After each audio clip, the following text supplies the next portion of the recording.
Till my dying day, I won't give it all away. I'll keep pushing on. Pressure steps up to the pocket. Runs run now, launches it towards the end zone, and it's intercepted by Spears Jennings. Coming out the end zone at the far side, and he takes a knee at the 14-yard line. Ball game, Dagger, Tigers.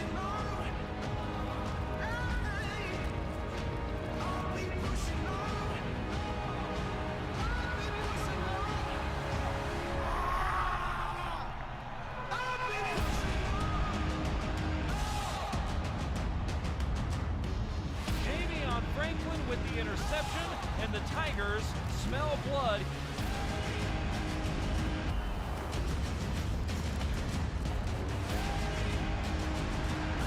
Big run pull up the middle for Griffin Speeder. Breaks through the tackle and dives into the end zone. Touchdown, Broken Arrow.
Good Thursday evening and welcome into Broken Arrow High School. It's homecoming tonight for the Tigers, and we've got the homecoming production coming your way shortly right here on ArrowVision.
Ladies and gentlemen, at this time, we invite you to stand and remove your caps and that all military men and women, active or veterans, render a salute to the flag of the United States of America as we honor those men and women who protect our freedom both home and abroad with the playing of our national anthem.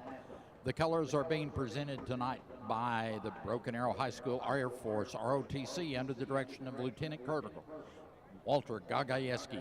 Commanding the color guard and carrying the American flag is Cadet Alyssa Axtell. Carrying the Oklahoma flag is Cadet Ivan Mayorga. The guards are Cadets Devin Bergen and Shandice Wells. Signing our national anthem tonight are students from the American Sign Language class at Broken Arrow High School. They are Kylie Solomon, Jasmine Jemison, McKenna Canby, Evie Schuler, Kaylina Fields, Sophia Chico, and ASL Club President Lillian Rayburn. Now let our voices rise together as one nation under one flag and honor America by joining with the pride of Broken Arrow in singing our national anthem, conducted tonight by Director of Bands for Broken Arrow Public Schools, Mr. Darren Davis. Please remain standing until the colors are retired.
Thank you.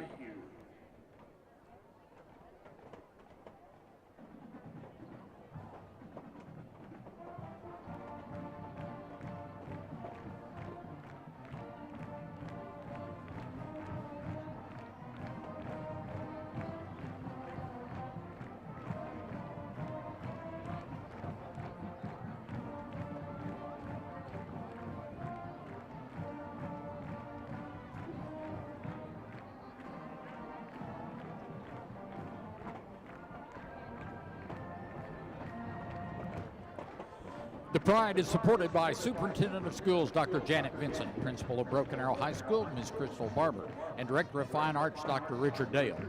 The pride would like to thank its generous sponsors for this year: Palin Music Center, the Assembly Church, and Bellini's, Walmart, Champion, the UPS Store in Blazon, and BA Family Drug.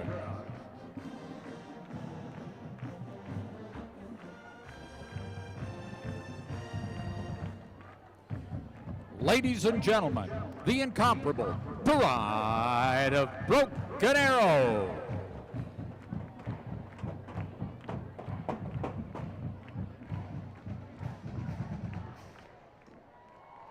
The sweet tones of Larry Clark over the ArrowVision broadcast stream as the Pride of Broken Arrow welcomes you into pregame. The homecoming festivities have come and gone, and it's just about football time here at Tiger Memorial Stadium. The coach's nightmare. Yeah, I know, right? I'm Adam Hildebrand alongside Steve Spavital. We've had a long glad pregame, you're back. and we'll have a long halftime as well, it sounds like today. But it's good to be back, Spav. It was a nice time away.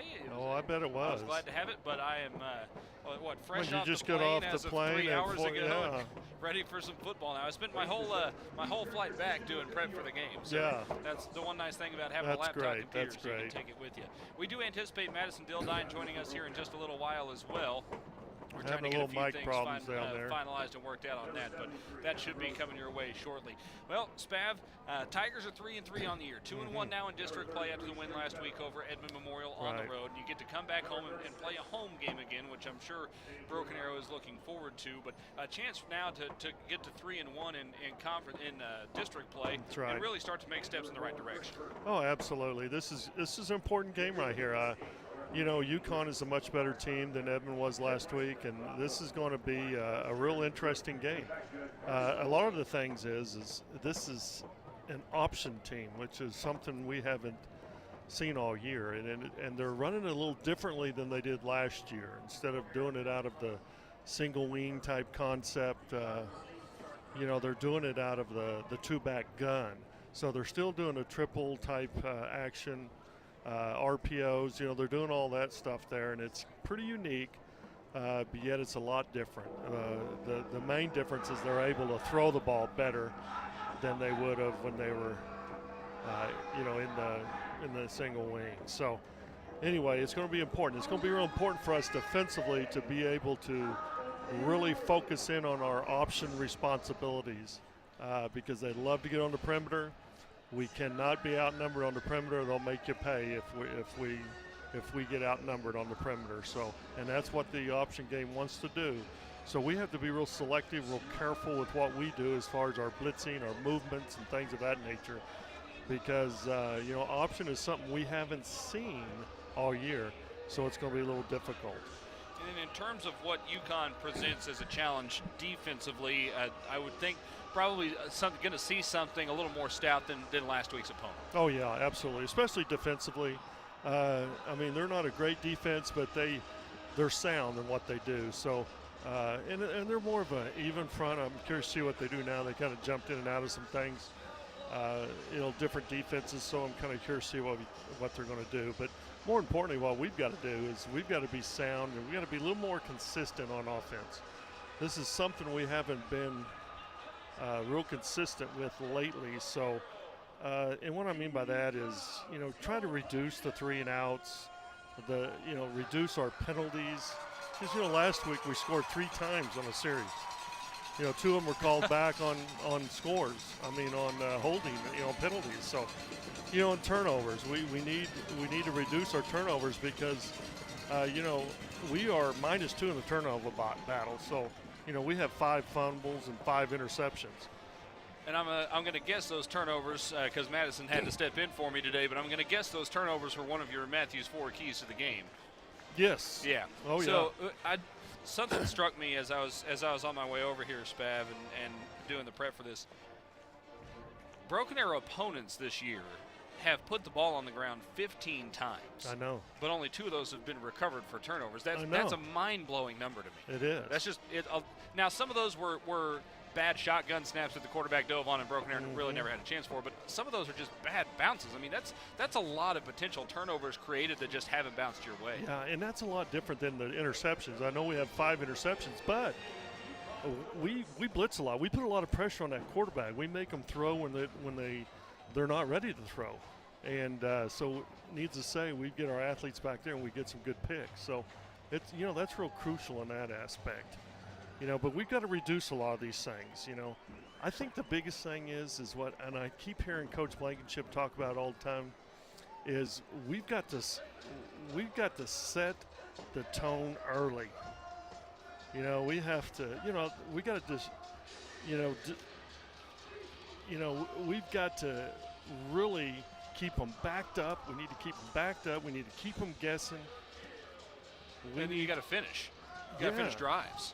We need to take them out of their game plan.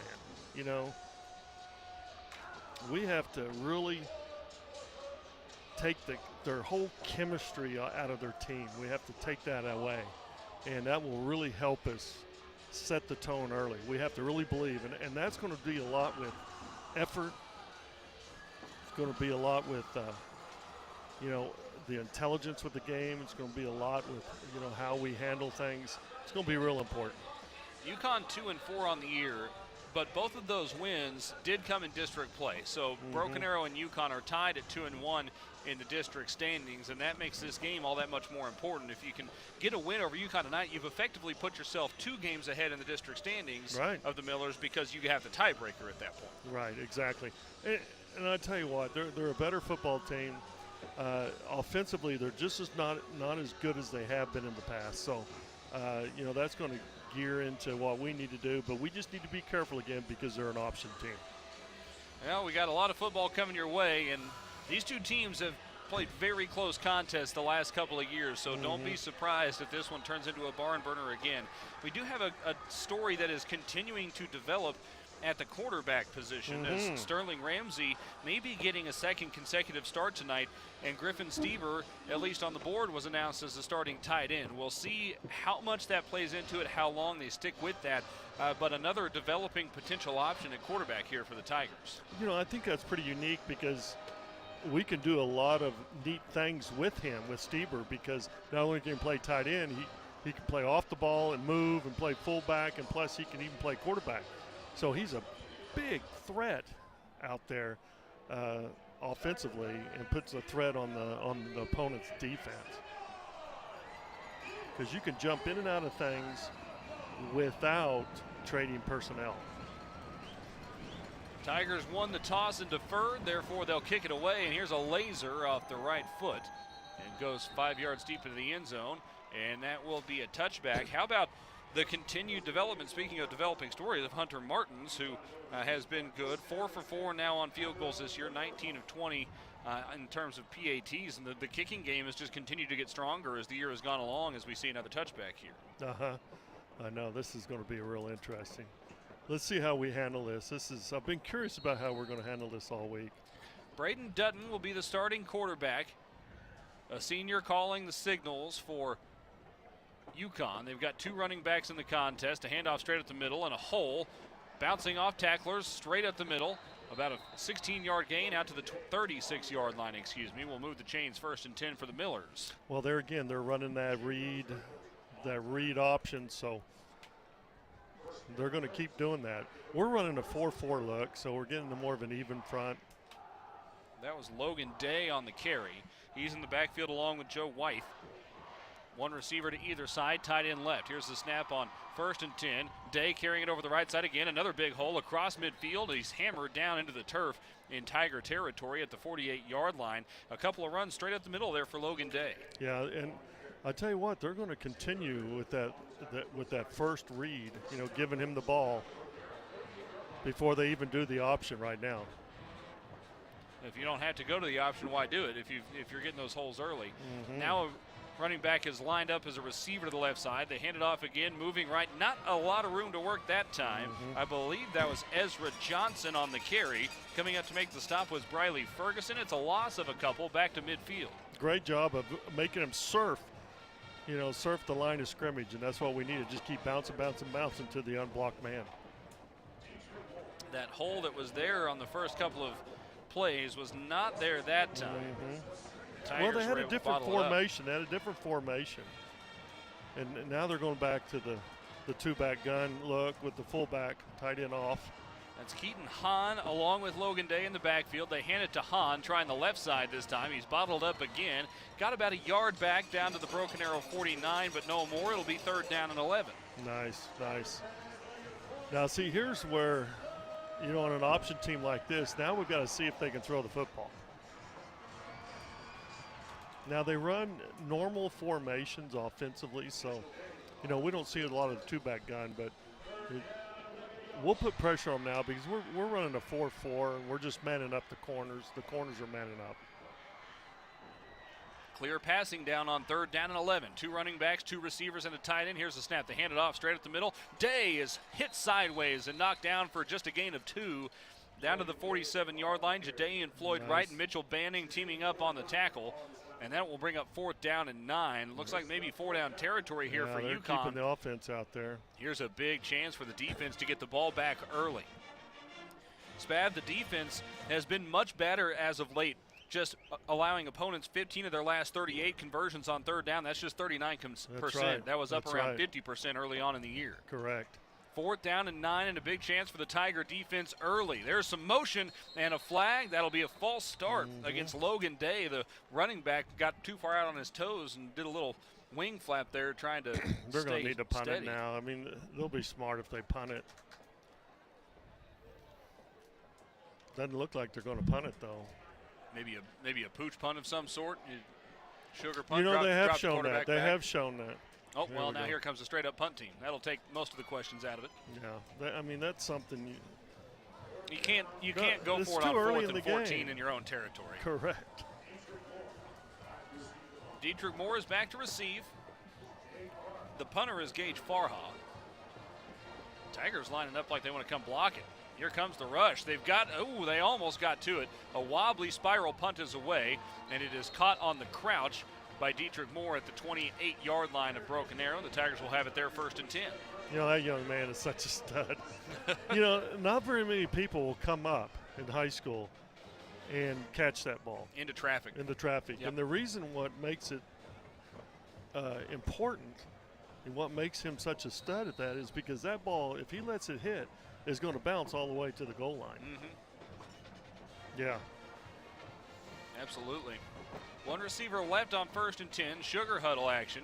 Stieber claps his hands, but it's a direct snap to Marion Horn. He tries to carry it over the right side. He bounces off a couple of tacklers. Now sprints forward, thrown sideways, and he's down after about a 6-yard gain out near the 34-yard line. So Spears Jennings was not the starting quarterback there, but nor was the ball snapped to the quarterback in Griffin Stieber. It went straight to Marion Horn, and he carries it for 6. Uh-huh. Some real eye candy going on that one. Yeah. But see, Stieber's in there. Stieber in at quarterback. Spears Jennings split left. Sugar huddle again. Here's the snap. Wants to throw it left. Stieber now scrambling right out of the pocket. Pump fakes a pass. Now he's running around the far side. Hit and knocked out of bounds after about a 3-yard gain. Looks like he'll be just about a yard short of the 1st down, bringing up 3rd and 1.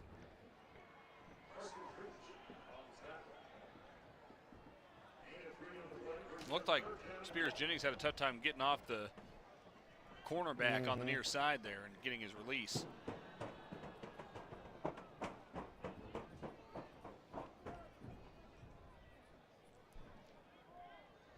Third down and 1.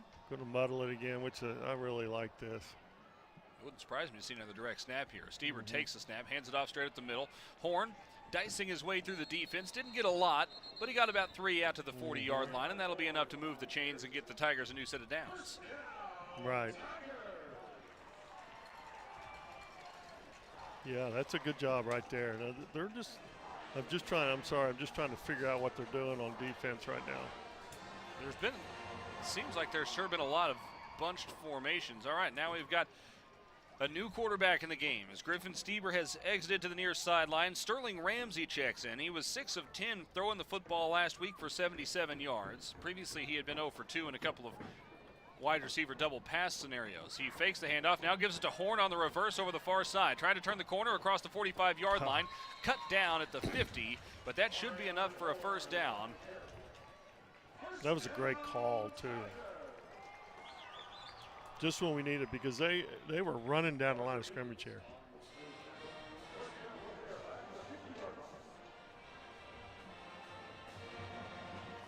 First and 10 from midfield now for Broken Arrow. Moving right to left. Classic uniforms for homecoming. They look a little bit like the Iowa Hawkeyes style. Here's the snap on 1st and 10. Quick pass to the near side. Spears Jennings makes one man miss. Now runs through another. He's got room across the 40-yard line, and he's ushered out of bounds around the Yukon 36. A gain of about 14 moves the chains again, and Spears Jennings with a nice individual play. Yeah, you're just giving the ball to an athlete in space. That's what I always say, and that's great. You just got to find our athletes. I mean, Horn and RJ, they should never, ever not touch the ball somewhere. 2 receivers right, 1 left. A couple of running backs in the game. A handoff up the middle. I believe that was Marion Horn trying to slice his way through the middle of the defense. He got about 1.5 yards, maybe 2, down near the 33-yard line. That'll bring up 2nd down and 8. See, this defense we're facing now is a little bit more sounder than we played last week. Seems like they're a little stronger up the middle, too. Yeah. Horn to the left of Ramsey. The problem is they have two. Oh, they're blitzing here. Ramsey fakes the handoff, tries to run it left, and he was brought down for a loss of a couple back to the 35-yard line. The defender on the near side got off a block at the worst possible time for Ramsey. And Well, when you got Ramsey and a quarterback, that's an extra running back. You need to have one extra linebacker than how many backs you have. If you have one back, you need 2 linebackers. But the problem is when he's in there, you need to have 3 linebackers, and it makes you unsound in the passing game. Here's the snap, the dump pass over the far side, hit and knocked forward to about the 27-yard line. It'll bring up 4th down and 2. That was a great call. Was that Ryan Fox on the catch that time? No, that was, in fact, Gavin Lehman. Number 25, 35. Connor Griffin. 35, Gavin Lehman, yeah.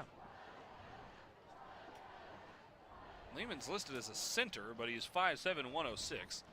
Yeah. So getting some time at wide receiver. 4th down and 3. They fake the handoff. Stieber trying to crash his way through the line, and he gets a 1st down just inside the 25-yard line. There wasn't much there. Stieber just lowered his shoulder and moved the pile Well, we forward. pulled everybody in the kitchen sink right up that hole there. So, you know, we had a decoy, a little smoke and mirror type action, and then had him keep the ball right up the middle. Stieber will have to come off. Ramsey back in. Stieber was carrying his helmet. I don't know if he lost it during the play or just took it off in between on the jog. Under 5 minutes to play in the first quarter. Scoreless ball game. Broken Arrow and Yukon. Will Height moves from left to right as the tight end. They hand it off to Horn. Big hole over the right side. Inside the 20-yard line to the 15. Inside the 10. And pounded out of bounds around the 5-yard line. A gain of 15 on the play. Marion Horton hadn't really been super active carrying the football in the last few games. I know. But they've got him active early in this one. Absolutely. We need to. It's like I told you. We got to set the tone early. Marion Horn is a good guy to do that with. And boy, the perimeter is wide open. Marion Horn, I might add. Yeah, that's right. 1st and goal from the 5. 3 receivers left. Spears Jennings is split out at the furthest to the left. Fox is in the slot. And Horn to the right of Ramsey. Here's the snap. Oh. Ramsey wanted to throw left. He fires, but it's too high. That was intended for Jamie Murillo. Another sophomore in the game. Tigers are getting some young guys in on offense. I know. Ramsey remains in the game. Now Stieber checks in at tight end. Boy, you can do about 18 different things with the current personnel package you have in here. Mm-hmm. You got Spears, Jennings, Horn, Ramsey, and Stieber all in the game. Quick pass to the near side. R.J. Spears Jennings catches, makes his way around one defender, and then gets thrown forward down to about the 1-yard line. That'll bring up 3rd and goal from the 1 for Broken Arrow. See, the problem with running, throwing the ball to the perimeter, I know my sons do it all the time, but it just, your defenders are so close because they're not playing deep because the end zone. Right, because they're. So everybody's playing more shallower, so it's not quite as effective. Only got 11 yards to work with here to the back of the end zone. Here's a handoff to Marion Horn straight at the middle. He's bumped sideways, and they're marking him down just about a foot shy of the goal line. Man. That'll bring up 4th down and goal. We'll go for it, though. Yeah, I haven't seen much indication that Josh Blankenship wants to send his field goal unit on here. One of the Yukon players is missing a good chunk of his jersey. His right shoulder pad's completely exposed. I'm not sure if it's just tucked up underneath there or if it ripped. Stieber will go under center on 4th and goal from inside the 1. 2 tight ends in the game. Stieber takes the snap. Quarterback sneaks straight up the middle. It looks like he's in, but we haven't seen a signal yet. Oh, he's in. We still haven't seen a signal yet. We're still waiting for a signal. Then there it is. Touchdown, Broken Arrow. Had to get the pile off. Griffin Stieber punches it in from less than a yard out, and Broken Arrow is on the board first with 3:27 to play in the first quarter. That's so awesome. And what I like about seeing Stieber come off the field there He's been asked to throw the ball in this drive. He's been asked to line up and block, and then eventually he was asked to tote the ball into the end zone. And that's a good kid to have in terms of a glue guy for your team. Somebody who's willing to walk out there and do whatever it takes for your team to be successful. I agree. And you can see in the way that he came off and how fired up he was that that's exactly what he's trying to do. That was a really nice drive. That was a really nice drive, too. What'd you like about it? Well, we're getting the ball in our athletes' hands. You know, I've seen throwing the ball, you know, RJ and Mario Horn getting the ball. I just love seeing that. I like seeing what Ramsey's doing. It just, I like what I'm seeing. It's a lot more effective than what we have been doing previously. And a lot, I don't want to say less predictable, because I don't think that the offense was particularly predictable before, but there's so many things that you have to worry about defensively when you're running different quarterbacks in the game and different wide receivers, different running backs. I mean, no doubt. If you're trying to track down where Marion Horn's going to line up, good luck. Exactly. Like, he could be anywhere on the field at any point in time. You know, it's like last year with Alabama. You know, the Heisman Trophy winner, he was never in the same spot twice. It's a pretty nice weapon to have. Yeah, On for the kickoff duties is Caleb Young. But another thing is I didn't see any negative yardage. I didn't see any turnovers, obviously, and penalties. Has been a clean game from the Tigers so far, penalty-wise. Here's a high short kick. Backward spiral, caught at the 14-yard line, moving to his left, and now across the 25, out to the 30, knocked forward. On the kickoff return, that time for the Millers, was Logan Troxel, and he was able to make his way out near the 32-yard line, where Yukon will start 1st and 10. Now, if we can get a 3-and-out right here, this will really break their backs right now, and that's what we want. We need to keep them backed up so we can get the ball in good field position. 1st and 10, Yukon from their own 33. Tigers with, it's only 2 down linemen, but really it's a 4-man front. A handoff up the middle, nowhere to go that time. Yeah, we got it figured out now. Max Barnes made the stop up the middle. I'm not sure if that was Day. That was Day again on the carry. Day's had a lot of touches here early. I know. You know, those are the plays that were popping for 10 yards a shot there earlier, but, you know, we've got it figured out now. They're going to have to get the ball in the perimeter and see what they can do. I'm curious to see how we're going to handle the perimeter. I can see we're in pretty good shape right now. Motion from right to left across the formation. Here's the snap. Dutton wants to throw, looking left, dumps it left, it's caught and hit immediately, and brought down was Keaton Hahn. Spears Jennings there on the tackle. It's a gain of a couple just out past the 35-yard line, but it'll bring up 3rd and about 7. Now, that was just too slow developing. You're going to flare out there, and we got a guy sitting out in the flat. You're going to have to really do that.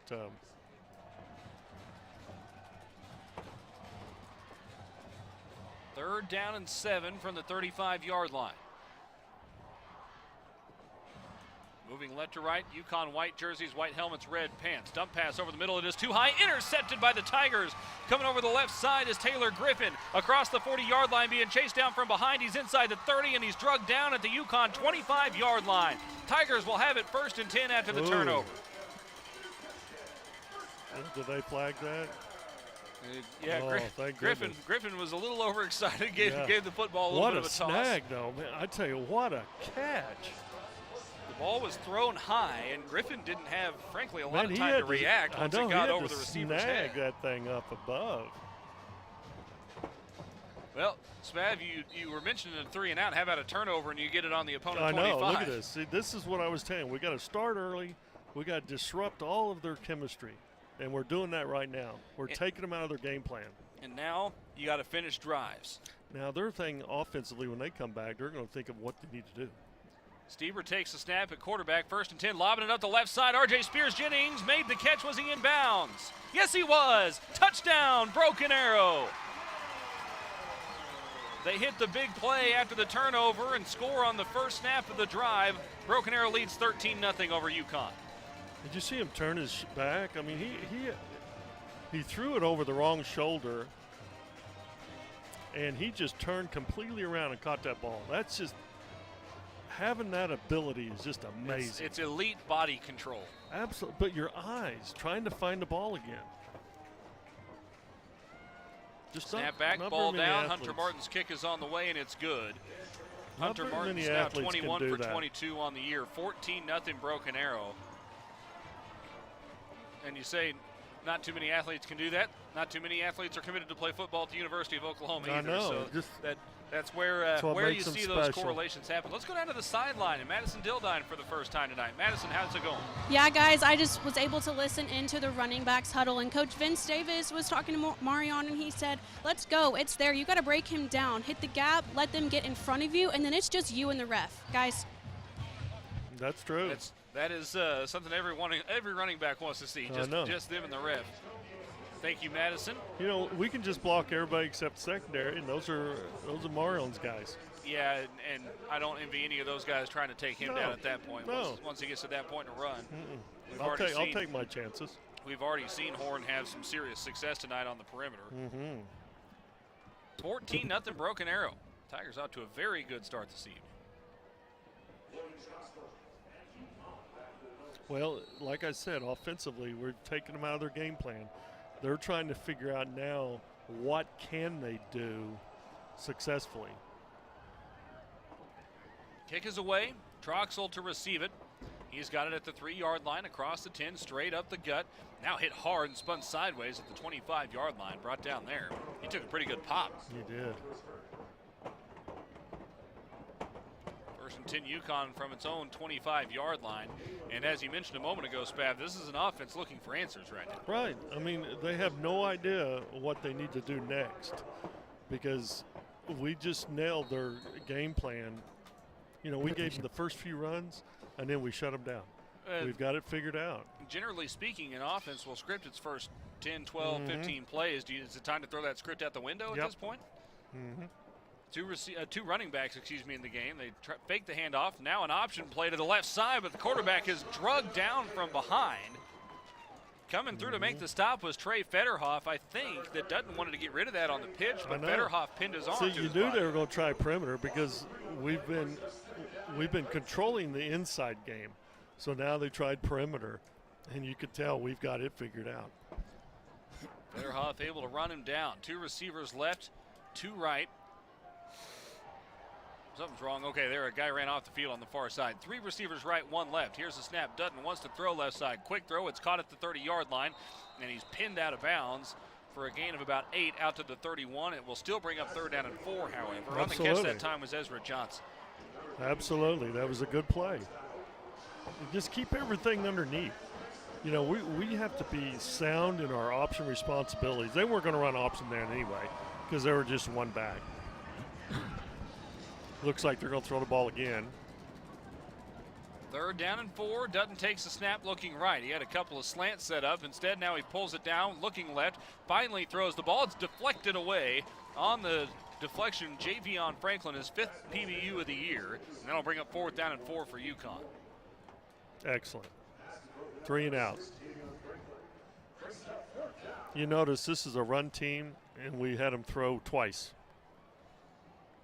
And there was really, everybody was covered on that one. He found a place to try to sneak one in there late, but Franklin was glued to him. Right. He should have ran it himself and had a better chance to try for the 1st down. Gage Farha is back to punt. It's a good snap. He's able to get this one away easily. A wobbly kick, spinning sideways. A fair catch called for by Dietrich Moore. He makes it at the 41-yard line.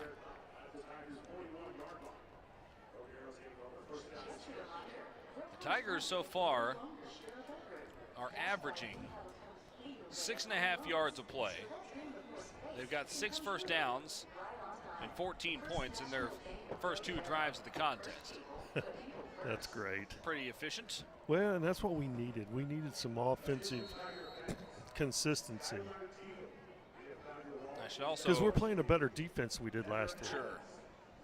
Should also mention Sterling Ramsey's 2 for 3 through the air. Griffin Stevers 2 for 2. So they're combined 4 for 5. The passing game's been efficient as well. 1 receiver to either side, a tight end to either side. Ramsey in at quarterback. Will Height motions left to right. Here's the snap. Hands it off to Marion Horn, trying the right side, hits the edge. He's wrapped up but able to fall forward for about 4 yards out to about 3 yards out to the 44-yard line. Well, we're doing a great job sealing the edge right now and allowing him to get around the end and then make the yardage that's necessary. So we've always been pretty good at that. We made a lot early on in the year of Griffin Stever's size at quarterback. Well, that size translates pretty well to playing tight end as well, and he was at the point of attack, sealing the edge that time. Here's a fake handoff. Ramsey taking it himself right side, trying to cut between defenders. He's brought down in the field of play at about the 49-yard line. Give him a gain of around 5. It brings up 3rd down and 2. See, that's what I like right there. Just having a quarterback of his ability to run the football just puts so much stress on the defense. Because you got to have an extra guy. Quickly back to the line of scrimmage. One receiver to either side, a tight end to either side, and a flag comes in. Timeout. Maybe that's a towel laying on the far side. It's a timeout on the field. We'll go ahead and take a timeout as well. Oh, it's not a timeout. It's the end of the first quarter. Well, that was a quick-moving first quarter. 12 minutes of football already gone by. Broken Arrow leads it on homecoming night here at Tiger Memorial Stadium, 14-0 over Yukon. We'll take a break. This is Tiger Football on ArrowVision.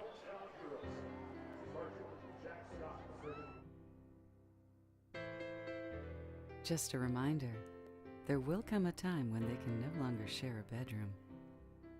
That's why we have a complete array of home loans, so that dream of more space can come true. Right on time. First National Bank of Broken Arrow. The right balance.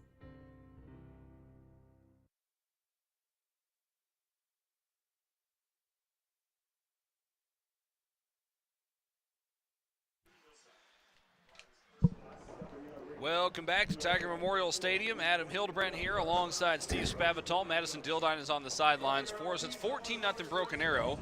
One of the guys who has found the end zone so far tonight is R.J. Spears-Jennings on a touchdown catch.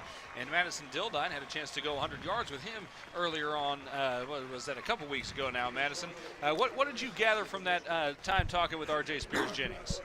Yeah, guys, he was very transparent, I guess is the word.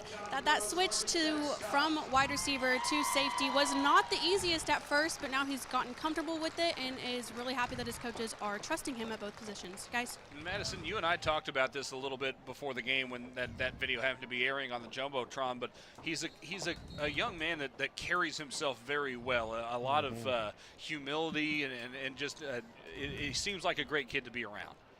Absolutely. He is extremely reserved until he starts to open up when he gets comfortable with you, but also just very humble for such a great talent at such a young age. Absolutely. R.J. Spears-Jennings. Thank you, Madison Dildine, on the sidelines for us tonight. Tigers leading at 14-0. Stever wants to throw. Now he tucks it. Now he holds up. Zings it to the near side. It's caught by the tight end on the near side. That's Derek Osmond. He's wrestled down in Yukon territory at the 36-yard line, but it moves the chains. 1st and 10, Broken Arrow. It looks like the original route wasn't there. You know, he was looking deep, and we didn't have a deep route out there. Really thought he was going to tuck and run for a second. I know. Then he found the leaked out receiver back on the throwback. I don't even know how he knew to look over there, frankly. Sterling Ramsey in at quarterback this time. Hands it off to Marion Horn. Big hole across the 35. Stiff arms a man inside the 10. Trying to get chased down. Steps out of a tackle, and he's into the end zone. Touchdown, Marion Horn from 32 yards out. There is a flag on the far side, however. We'll see what that is. Gosh, that's so awesome, just giving the ball. I mean, the line did such a great job. They just parted the Red Sea right there. He found it going at 100 miles an hour. Illegal formation called against Broken Arrow. I didn't see any movement beforehand, so it must have been too many men in the backfield or something along those lines. Well, Spav, you said last week the Tigers scored on the same drive 3 times. 3 times. So they'll be trying to do it twice now here. Right. That is just the first penalty of the game for Broken Arrow, and that's also something that's been getting a lot better. Penalty yards per game average is down 13.5 yards over the last 2 weeks. My deal is what I said basically is one of the key is just reduce the number of penalties because it's been really killing us lately. First and 15 now as penalty takes points off the board. There, a zip pass over the middle is tipped, and now it's intercepted by Yukon. Up the near sideline, now Din going to the far side looking for blockers. At the Yukon 40, now the 45, a flag comes in back at the 42-yard line. May have been a block in the back there, but it will be Yukon ball one way or the other. That ball just came out of Stever's hand a little hot, and Will Height, the intended receiver, couldn't get enough of a hand on it. It skipped off of his palm and into the hands of Din for the interception. It looks like he just got delayed at the line of scrimmage and just wasn't quite there yet. And it was a predetermined route, you could tell, because he's waiting on him. Yeah, he's just waiting on him. And just overthrew it a little bit.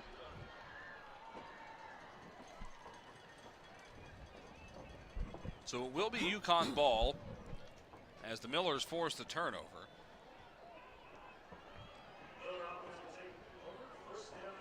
Was it not? What was the penalty? And I don't know. It looks like they waved it off. It'll be first and 10 at the 48-yard line. Here's the snap, handoff straight at the middle to Day. He's got about 6 yards, gets hit, bounces sideways, give him 7 down to the Broken Arrow 45. Now, one thing, Spav, that has been quite good for Broken Arrow so far this season defensively is short change defensive possessions. Correct. After a turnover, the Tiger defense has been really good this year. Second down and 3 from the Tiger 45 for Yukon. They fake the option left, now they run it right. Digging his way up into the line of scrimmage was Braden Dutton, the quarterback. He's held up about half a yard short. It'll bring up third down and short. It's like the quarterback's wanting to carry the ball now, which is good for them. But this is even front. I'm curious to see how many even fronts they've seen all year. So this could be something a little different for them. Sperry splits out right. Johnson splits out left. 2 running backs and a tight end in the backfield, along with Braden Dutton, the quarterback, on third down and less than a yard. Handoff straight at the middle. Day hits the line of scrimmage, bounces off a tackler, now falls. Well, he fell backwards, but was moving in the correct direction. Right. And he's down at the Broken Arrow 38-yard line. That'll be first and 10. Well, you talk about an offense that just brings everybody lined up into the line of scrimmage there. I mean, you got 3 backs in the backfield. First and 10, same formation. Dutton trying to run left, then it looked like he wanted to plant his foot and cut. He ended up stumbling forward. He gets about 3 yards down to the 35-yard line. I mean, was that planned or? It seemed like he was just trying to cut back up the middle, and only 1 foot went with him. It is a little bit humid. You can see almost a little mist falling in the lights right now, so that playing surface will be just a little bit slick. Second down and 7. Same formation again. Handoff straight up the middle. Working his way through the line of scrimmage, the ball carrier eventually tackled forward down to the Broken Arrow 29-yard line. And that was Heath Sperry on the carry that time. Yeah, we're having a little trouble with this. Check that. With that the was dive. Hahn. Yukon will have any one of about 6 guys carry it over the course of the night. But they got 3 backs in the backfield, and we have 9 guys at the line of scrimmage. They got the full diamond formation going here. A running back to either side and 1 behind for Dutton, the quarterback. He hands it off straight at the middle. Day is chopped down, but not before he got the first down. Javion Franklin came up from his safety position to make the stop. First and 10 now for Yukon from the Broken Arrow 25. This is as good of a drive as the Millers have had. Well, they're putting pressure on our linebackers because we're putting, it looks like, two A-gap defenders, and then we're having 2 C-gap defenders. So they're really attacking that B-gap, and that puts pressure on the linebacker.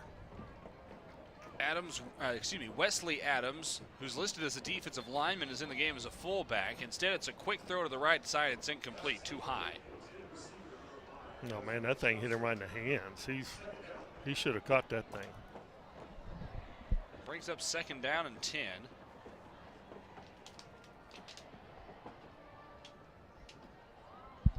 See, they threw the ball with the 3. See, we're manned up outside with the ones. They have 3 backs in the backfield. We're manned up on the edges. One of those backs in the backfield is kind of split a little further left than usual. They hand it off up the middle today this time. 4 yards, right down the middle, down to about the Broken Arrow 21. Well, you can see what they're doing. They're leading 2 people up in the hole. So it's almost like pulling a guard, but they're of the 3 backs, 2 of them are coming up into the hole, and it makes it real tough. It's to be gap sound. It's really where you start to see that kind of wishbone triple option offense. I mean, it looks like the classic 3 yards in a cloud of dust type offense. Exactly. 3rd down and 6 here for the Millers.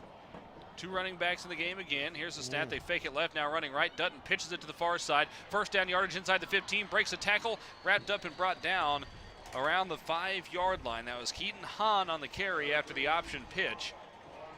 On the tackle that time, That was a Broken cool Arrow play. was Mekhi Hanley. That was a cool play. Excuse me, that was Devin Shaw.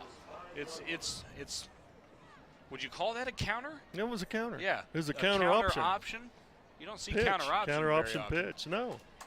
See, these are things you don't see, period, very much. 1st and goal now for the Broken Arrow from the Broken Arrow 5.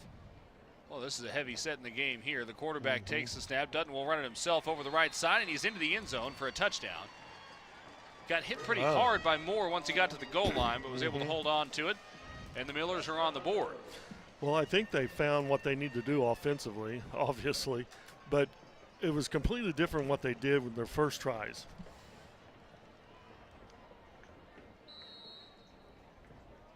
Weren't seeing as much of that Just triple option look so much. Well, you weren't seeing just the running back dive in there. Yeah. But what you're seeing there is more leads, counters, quarterback carries. PAT unit is on. Snap back, a little bit low. Ball on the tee, though. It's away, and it's good. That makes it 14-7 with 6:31 to play here in the 2nd quarter. And now the Tigers have an opportunity to respond to what's really the first bit of adversity Broken Arrow has faced Absolutely, tonight. we need it was to. kind of all going BA's way in the first few minutes, certainly in the 1st quarter. And then the turnover has now allowed Yukon to go and score. Broken Arrow now with just a 1-possession lead, so a chance to reclaim control a little bit here. That's right. This is an important series. We need to really set the tempo on this so we can regain all of the momentum. We can't let them. We can't create another turnover. If you think about it, with that turnover, we're -3 in the turnover. Well, and not only Well, we threw. not only -3, but points off of turnovers now is a 48-20 advantage in favor of Broken Arrow's opponents this season. So Gosh, even though it's been, unbelievable. -3 is certainly not ideal, but opponents have also been better at capitalizing off of those turnovers than the Tigers have so far this year. Right. Yukon will kick off for the first time tonight, doing so from right to left. That's south to north. Into the bright lights of the Jumbotron to our left. Horn. Check that. Spears Jennings is back to receive. And they'll kick it to him over the far side. There we Caught at go. the 1-yard line. Bring it up the left hash. He's got a gap across the 20-yard line. Looking for a block to the 30. He is chopped down and then tumbles down. That looked uncomfortable. Nice return, though. But he's up and moving this way.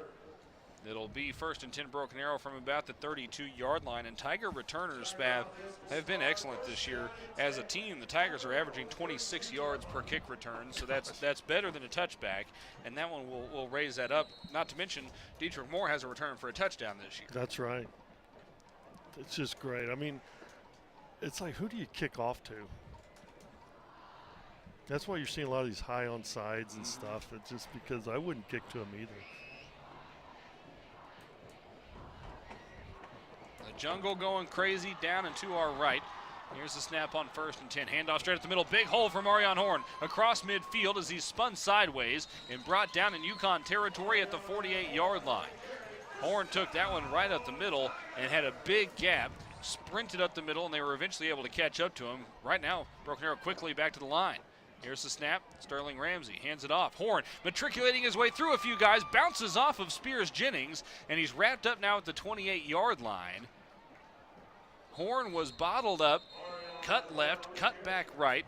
I don't know that he ever got touched in that sequence. He just kind of surfed along inside the bubble, and then that's what finally he did the burst out first of it. play too. He was just there. I thought he was going to be tackled, and all of a sudden he just pops through. That's what makes him so good. He's got that instinct. He sees those holes.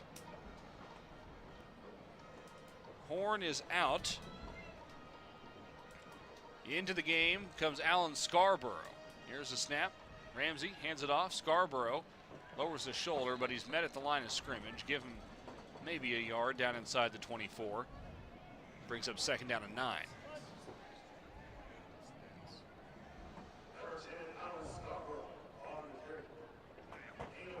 Marion Horn, 9 carries for 87 yards now. We're still in the first half. Scarborough in the game right now. Ramsey looks over to his right after trying the hard count. Didn't work. One receiver to either side, tight end to either side as Griffin Stevers in the game at tight end. Oh, nice. Hand off to Scarborough up the middle, cutting right now inside the 20, and he's dragged down around the 18-yard line. That'll bring up third down and about 4. You know, we pulled everybody in the kitchen sink there to the left of the formation. He runs off to the right side of the center. He sees things. He sees the hole. He knows where to run. Scarborough, a junior, listed at 5'6", 128. I know, he's good. He's going to be really good. Here's Marion Horn back in the game. They hand it off to him. Bounces off of one tackler. He was hitting the backfield. Was able to get a couple of yards down to about the the 16-yard line. Horn did not have a lot of room to work with that time. Yeah, 4th and, 1.5? Yeah. Tiger offense staying on the field for the moment. Ramsey now moves to a wide receiver position. A couple of changes here. We've also got a new tight end in the game. A little too much happening, seems like, and a timeout is called. Yukon was actually the team that took the timeout, though. Zachary Siebert had checked. So what do into you the game think as they're well. thinking is? I mean, they got Stever in the quarterback on 4th and 2. And you're taking out a running quarterback. I mean, you know what I'm trying to say? Yeah. I mean, if you're wanting to run the ball. I wonder if we weren't maybe about to see Coach Blankenship pull a rabbit out of a hat a little bit on that last play, because well, I know down there on the 4th down, we ran the quarterback, isolation, power, the quarterback power. My thought is you took a tight end and moved him to quarterback. You took your quarterback and moved him to wide receiver, and then you jogged off a guy and on a new guy. Yeah. So all of a sudden, if defensively, that's got to make your head spin a little bit, because you're tracking all these guys, and ideally, if you're the defense there, you put that out. The numbers don't matter. You're trying to think that's the quarterback, that's the receiver. It doesn't matter past that point. But I think that's a lot of eye candy there to try to keep the defense guessing. I think that's probably why we saw Yukon take the timeout. Yeah. See what personnel they come out with here. Ramsey lines up as a receiver left side. Spears Jennings split wide right. A tight end on the right side is Siebert. We're muddled up, so. Stever in the game at quarterback. Marion Horn to his left is the running back. Here's the snap. Direct snap to Horn, running the right side. He's hit, pushback. Now he reverses course, running to the left side, looking for a block. He's hit and dropped for a 1-yard loss back at the 17-yard line. And Yukon comes up with a stop on 4th down to force the turnover on downs. And the Millers can go tie it up with a score here with 3:55 remaining before halftime. They have 2 timeouts left, too. That was an interesting – I thought it was a good call. I thought it was a real good call. But, boy, they just whipped us on the perimeter. Yeah, you talked a little while ago about how well Broken Arrow had been setting the edge, running the ball in this game. And that was not the case that time. No. We just got whipped on the perimeter, and that's just not us. 1st and 10 Yukon from its own 17. Here's the snap. Counter option to the right side. Now reversing course back to the near side is Dutton. He's hit at the line of scrimmage and dropped. He did a lot of dancing to go no yards in terms of moving the ball forward. It'll bring up second down, and they gave him about a foot. Second down and a short 10. Well, they had a pull out there, so it was just like slow developing play. They weren't able to get up in there where the blocking was. Split to the left side is Heath Sperry.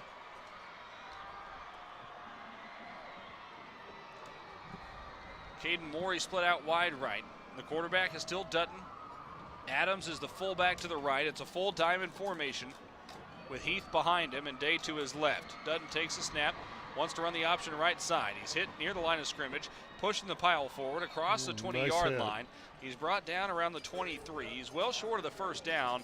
It'll bring up 4th down, and we'll call it 4 yards. And I would think this would be a punt situation, but I don't see a punt team running on the field just yet. Well, it's 3rd down. Oh, for some reason I was thinking that was 2nd down. 3rd down and 4 then. Yeah, Well, of course you're going to keep your offense on the field in that case.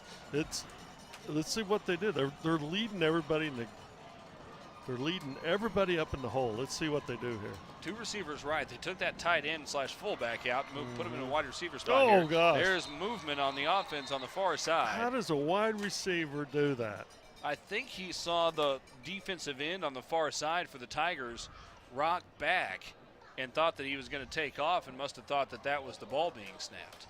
Now that's still not an excuse. You're supposed to be watching the football from A out wide there. receiver should never jump offside like that. That makes it 3rd down and 8 again. Yes.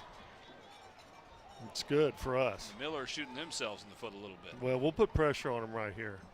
2:26 to play before halftime. Broken Arrow leads 14-7. 3 receivers split left, 1 right. This is more of a true shotgun look here for Dutton, who takes the snap, looking left, now over the middle, flings it. It is incomplete. In and out of the hands of the open receiver, Heath Sperry. I don't know if he thought maybe a safety was coming up to hit him, but that hit him right in the hands. He just I know. That brings up 4th And down. that was like and a 9. 20-yard pass. Oh, yeah, it would have easily been a 1st down. And it was a good ball from Dutton. Mm-hmm. Frankly, everything went right for Yukon on that play except for the catch. That's right. And it only took a minute off the clock, which is good. He had plenty of time. So we here. have 2 minutes. Dietrich Moore standing at midfield. Mm-hmm. Here's the snap. It's a good one. The kick is away. A wobbly spiral, sending Moore to his right. He makes the catch, trying to split defenders, does so. Now he's hit by 2 more defenders, still piling his way forward, dragging 4 defenders down to the Yukon 43-yard line. Mm-hmm. He didn't have a single block on that play, but he made the first 2 guys miss, and then he drug 4 guys about 7 yards. Oh, I love that kid. He's just so tough. 2:03 to play before halftime, and this could really time out well for Broken Arrow. You got a chance here to go down, punch the ball in the end zone. You only have 43 yards to get to pay dirt and go up 2 scores before halftime. You know, Coach Blankenship's really good at this 2-minute offense, and, you know, he's got 3 timeouts. You know, Sterling throw the ball Ramsey. around. Sterling Ramsey in at quarterback, 2 receivers left. Marion Horn in at running back. They hand it off to Horn. Trying the left side, he's hit, knocked forward. Gains about 4 yards down to the 39-yard line. We haven't seen many guys fall backwards for Broken Arrow tonight, Spav. No, and very few negative yards. We're putting a little tempo in a little bit, so. 2 receivers left on the wide side of the field, 1 right as Broken Arrow moves left to right. Hand off to Horn again, cutting it back to the right side inside the 35-yard line. Now across the 30 and piled up at the 29-yard line of Yukon. That'll bring up 1st and 10 for Broken Arrow, 1:35 remaining in the half.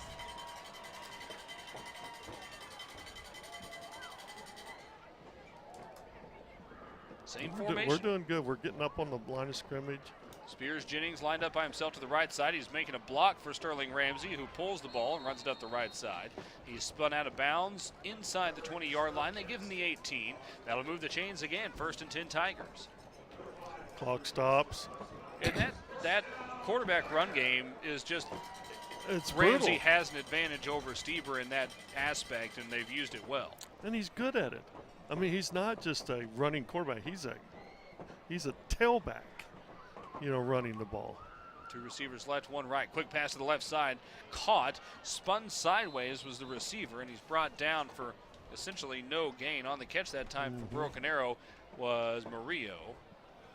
We're doing a good job trading personnel in without calling the timeout here. Really good.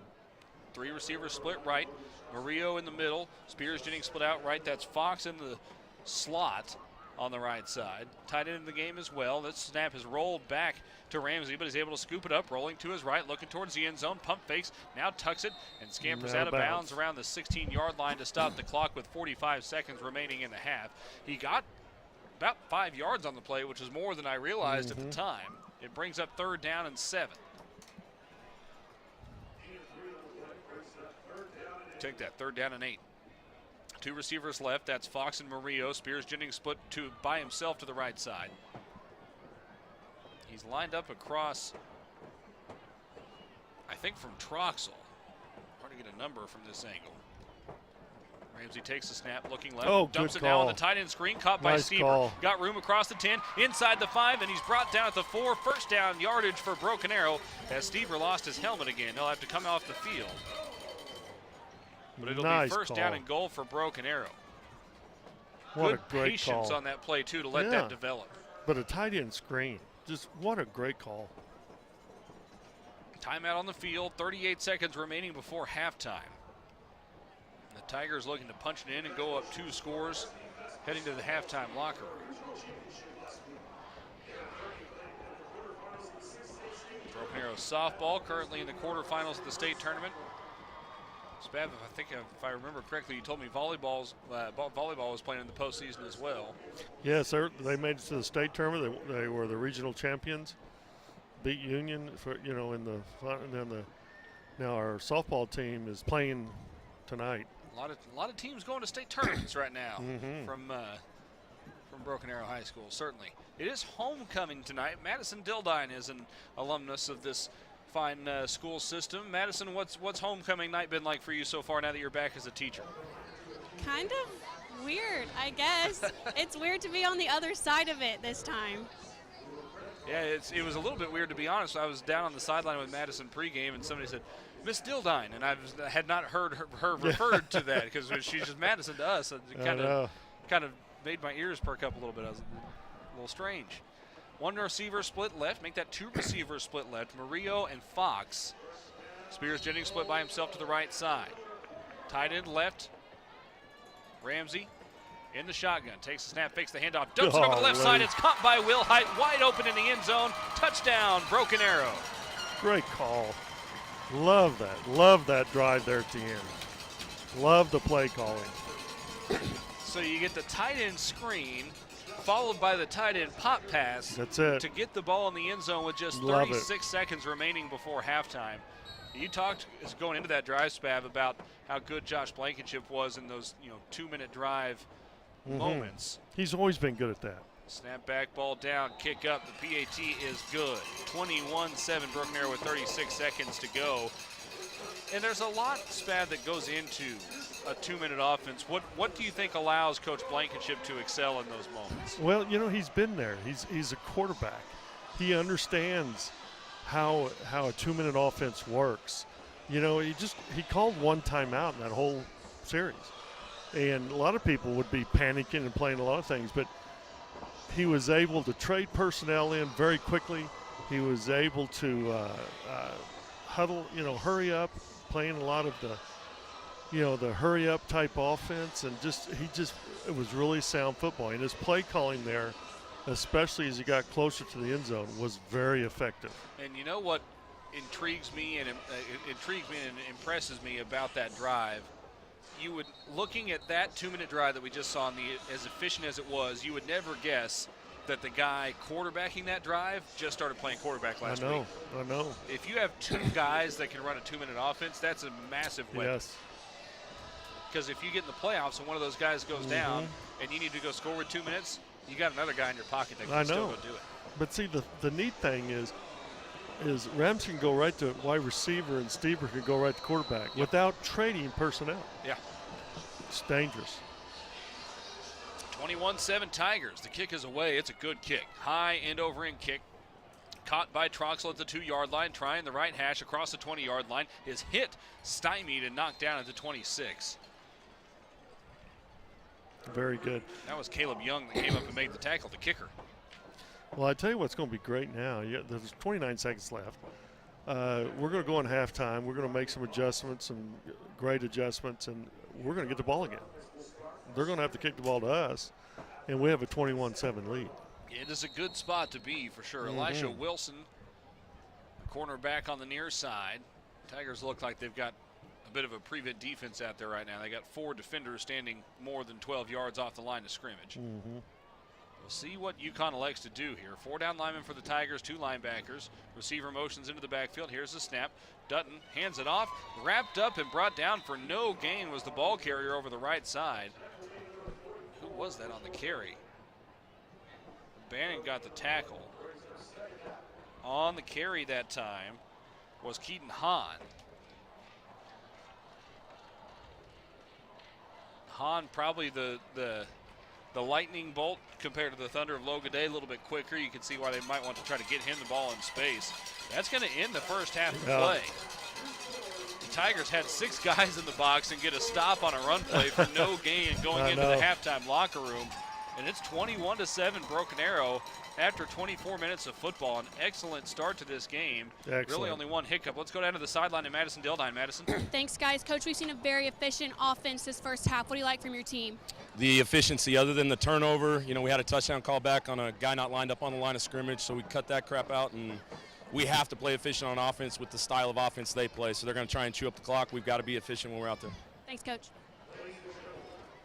Thank you, Madison. Thanks, Coach Blankenship. And Spav, he's right. I mean, those are the only 2 plays that I can really think of that stand out to me from that first half of plays that weren't pretty efficient for Broken Arrow. Absolutely. I'm telling you, it was just but that last drive just really impressed me. So I'm excited just about that going into halftime, us getting the ball.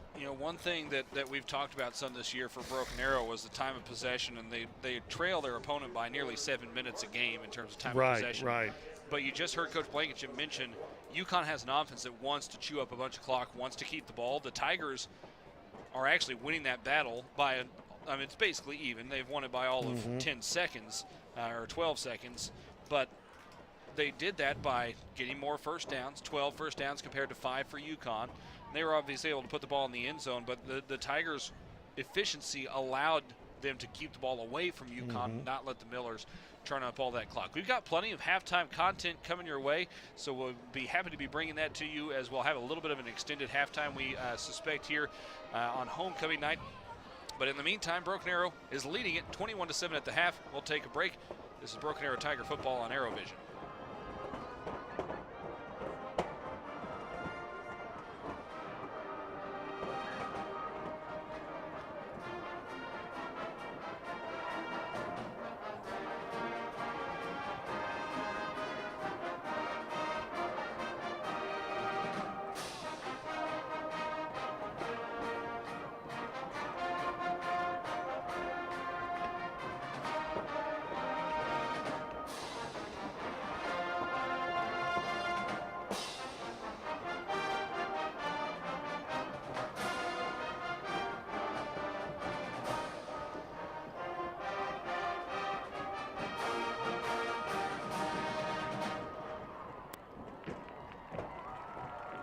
One more time, a round of applause for your Taggett Palm.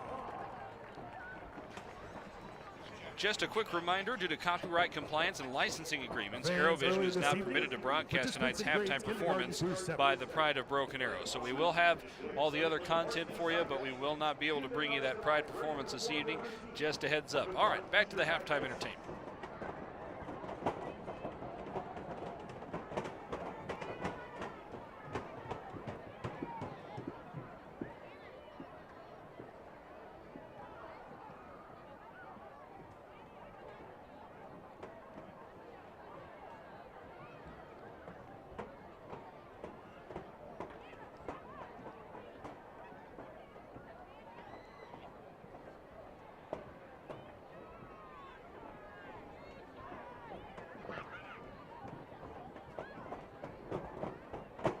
Future Tigers, your music is on.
Let's hear it one more time for your future Tigers.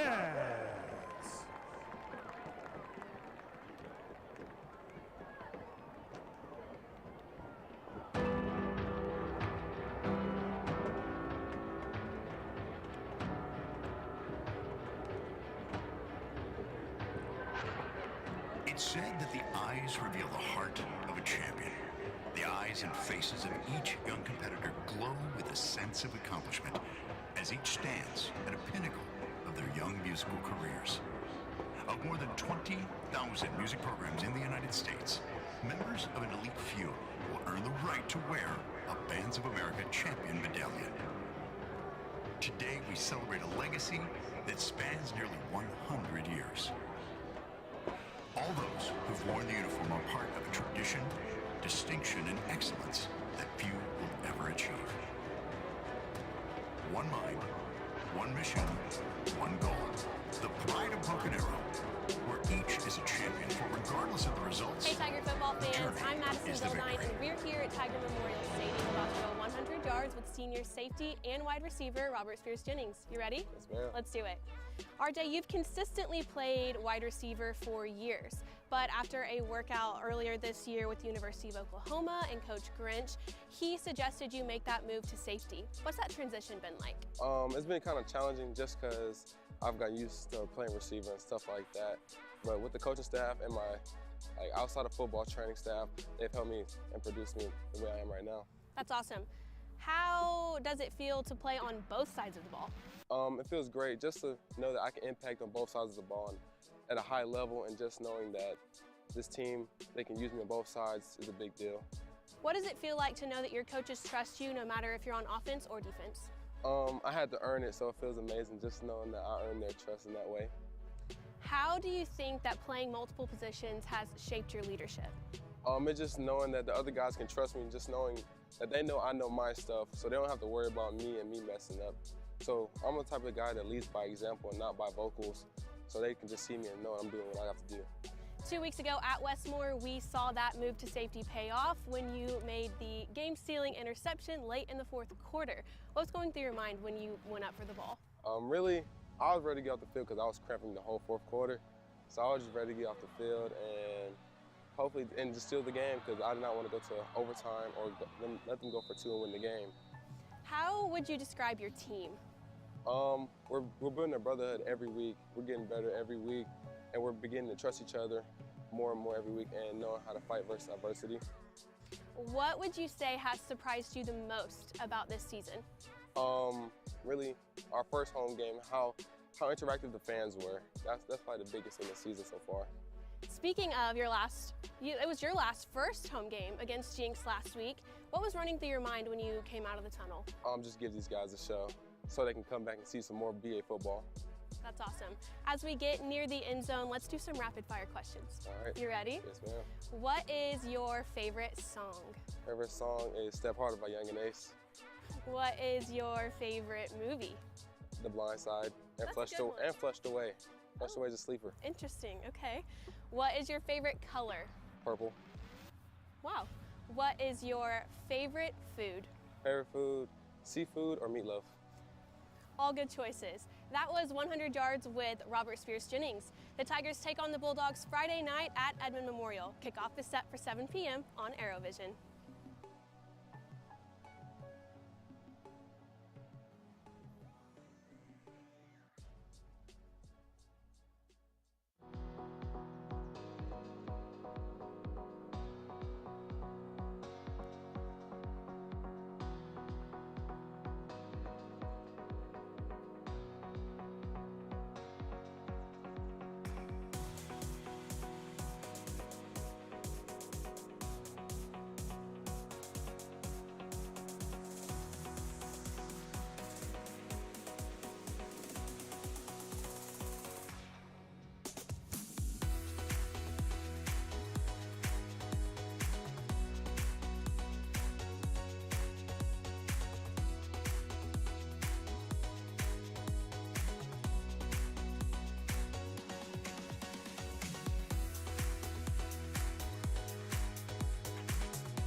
War is a nightmare. But war is also an incredible teacher.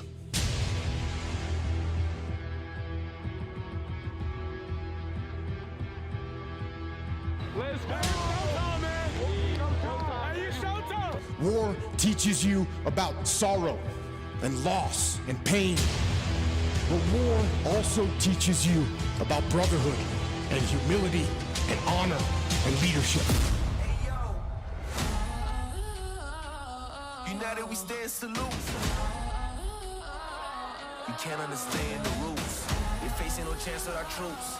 Tell them they facing the truth. Tell them they're facing the truth.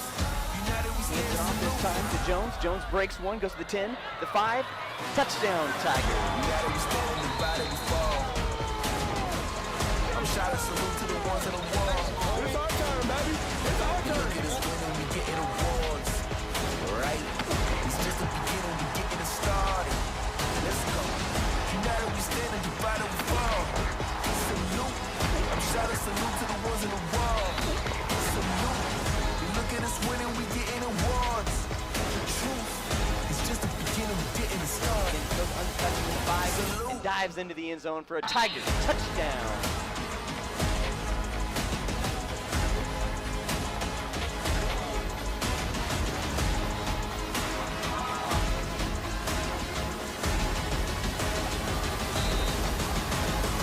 Salute. United we stand, salute. United we stand, salute. You can't understand the roots. United we stand, salute.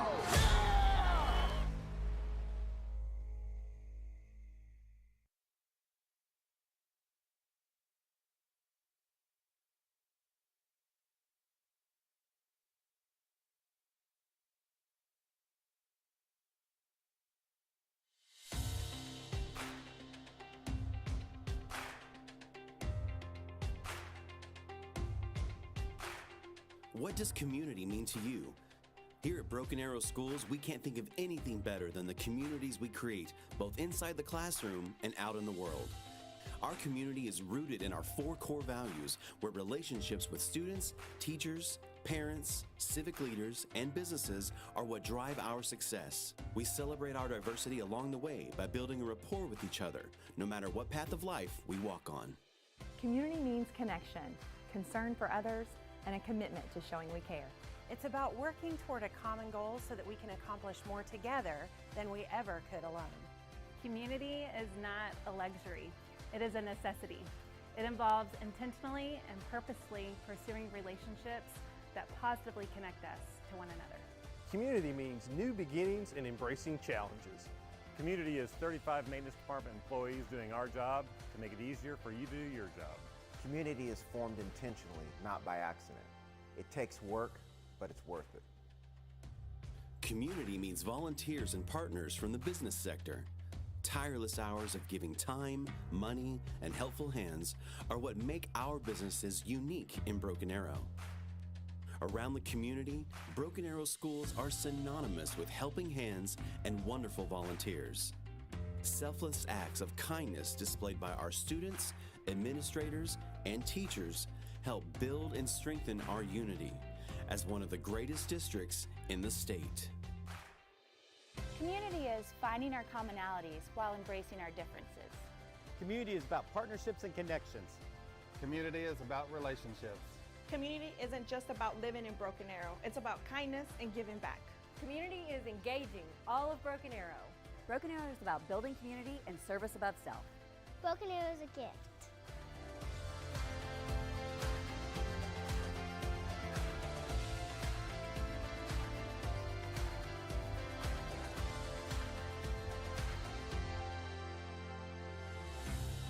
Community means providing resources and activities to further enhance our academics, athletics, and fine arts programs. Showcasing our students on state and national levels in competitions and academic prowess is key to their future successes, both in collegiate life and beyond. State-of-the-art classrooms, equipment, curriculum, and technology unify our students under a common bond of academic excellence.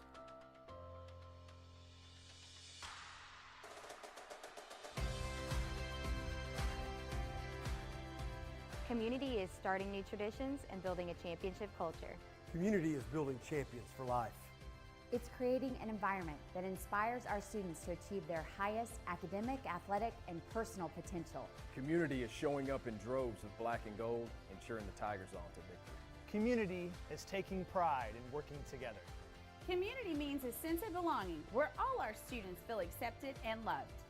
Community is 31 school sites all across the district using technology to teach our kids in innovative ways. Community is feeling connected. That connection comes from being part of something that's bigger than yourself, giving more than you take, and having compassion for others. Community is all of us working together to educate and empower students and families to make our world a better place. Community is 13 years at Broken Arrow Public Schools and graduating with 1,300 of my closest friends.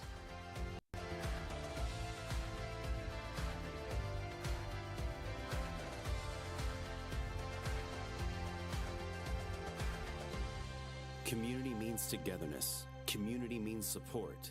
Community means belonging. And community is Broken Arrow.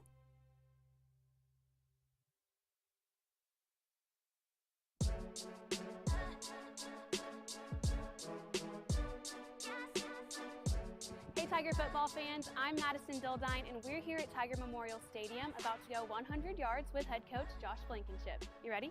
Ready. Let's do it. Coach, you've been back in Oklahoma since January. How has that transition been and how excited is your family to be in Broken Arrow? That's probably my favorite part.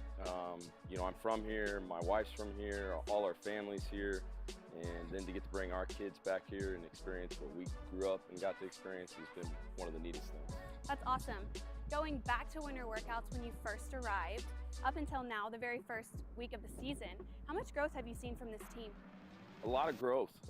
They already had a really good work ethic. I think it's probably the thing that I can't stop talking about to other people when they ask is how hard our guys have always worked since I got here. It's been honing it in and adding a mental aspect to it that I think plays into how we perform on Friday nights. Talk to me a little bit about some players on both sides of the ball that you are expecting to have great seasons.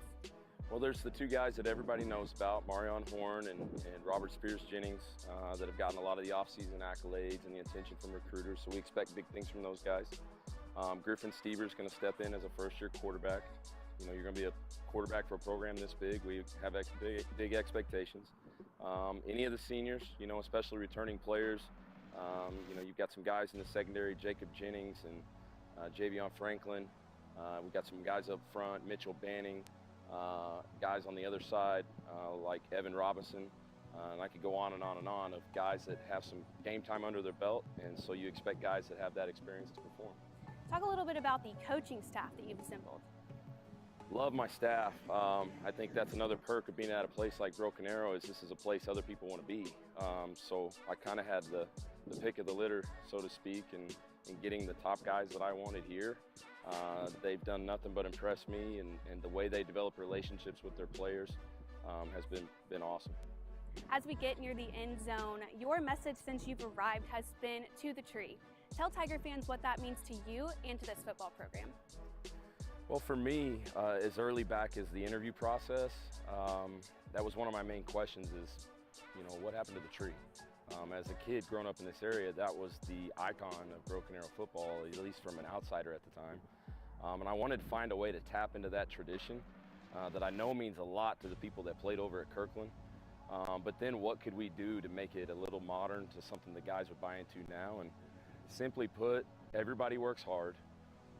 Everybody knows that to get near the end zone, to score, you got to go through the end zone. Everybody's doing that. What are we going to do to go a step further? Well, we're not just going to cross the goal line. We want to go all the way to the tree. That's awesome. That was 100 yards with head coach Josh Blankenship. Thanks, Coach. Thank you.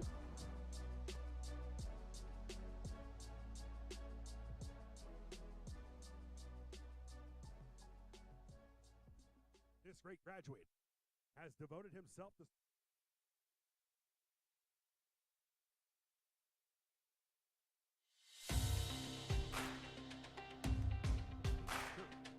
Joining him in his celebration is his wife, Mildred. What does community Our mean to honoree you? from the class of Here at Broken Arrow 1984 is a Schools, political we leader who impacts everybody who lives, works, or plays in Broken Arrow. As Assistant City Manager of Operations, Kenny Schwab has overseen the engineering and construction of $400 million in public projects and is now leading the way in making $600 million in improvements to them. Joining him tonight are his wife, Sherry, and their children, Kelsey and Corbin. Next is James Metter, a great graduate from the class of 1986. He has devoted his adult life to advocating for the rights of individuals like himself who live with intellectual and developmental disabilities. One of his most powerful and influential campaigns came with airing of the national public radio series Abused and Betrayed, in which he shared many of his own experiences. With him tonight are his friends John Gaza and Deborah Shawcross. From the class of 1987 is Darren Davis. Since he began teaching band at his alma mater in 1993, national acclaim for the district's music department has never been greater. Among his accomplishments are 3 Bands of America Grand National Championships, 15 regional championships, and 21 state titles, including the last 18 in a row, and most recently inductee to the 2021 Oklahoma Band Masters Association Hall of Fame. Joining him tonight is his wife Karen, father Daryl, and wife Debbie. Our honoree representing the class of 1998 is Brigadier General Tommy Mancino. Listed on his long and distinguished resume are 2 tours of duty in Afghanistan, 1 in Iraq, and a variety of command responsibilities with Oklahoma National Guard here at home. Joining him this evening are his father, Tom Mancino, Sr., and son, Jack. Finally, we have 2 great graduates that are unable to be here with us tonight. Representing the class of 1952 is the late Dr. William L. Baker. During a long and distinguished career, Dr. Baker gained well-deserved acclaim as an outstanding doctor and a skilled technician who played a vital role in helping veterans deal with a number of mental health issues. Our next great graduate is John L. Ross from the class of 1980. Now a PhD, he is a former captain, a Gulf War veteran, and United States Air Force, and a seasoned practitioner of maintenance and reliability, with more than 3 decades of national and international experience. Ladies and gentlemen, one more time for your 2020-2021 Broken Arrow Great Graduates.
Let's go. Yeah. For those of you that want to know what we're all about, it's like this, y'all. This is 10% luck, 20% skill, 15% concentrated power of will.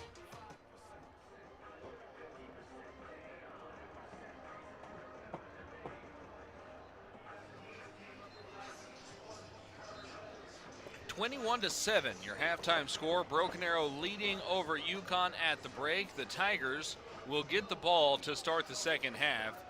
Broken Arrow in the old school jerseys and pants for homecoming tonight. Homecoming on, October 14th. A fairly warm Thursday in October, and the Tigers looking to win on homecoming night against Yukon. And Spav, they're off to a good start. Let's talk about how they got there. First thing was some serious efficiency on offense. Correct, I believe that. I mean, look at it. The first down efficiencies were there. The no negative yards. We're just being really. I mean, penalties. I mean, we only had 2 penalties? How many penalties do we have? 2. 1. I got one for penalty. 5 yards. That's right. Yeah. Yukon So has 2 for 9. That's right. Right. That one penalty did take away a touchdown, but it was just very efficient. We had a little letdown on the one drive for them, but other than that, we've really controlled them. Well, and that drive was a short change drive after an interception that started at basically midfield. It started at the Yukon 48, and so you didn't have a lot of time to adjust there. But Broken Arrow, I mean, we saw Yukon hit a couple of big runs right up the middle on that first drive. The defense adjusted quickly and was pretty good after that. That's right. And, defensively, we've played very well, if you think about it. Offensively, our efficiency's there, but I know Coach Blankenship, he's more of a perfectionist, so he's not into that. He doesn't want us to hear that. But, they've really done it. They really have done a good job. I'm really proud of the team right now. 21-7 at half and really playing well. Well, and offensively, we mentioned some of that efficiency.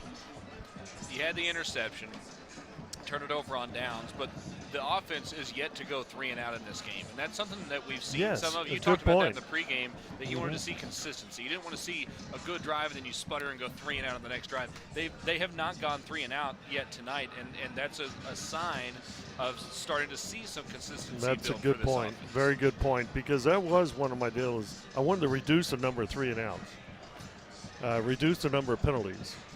We've seen those 2. Reduce the negative yardage. Well, I don't know if we've had any.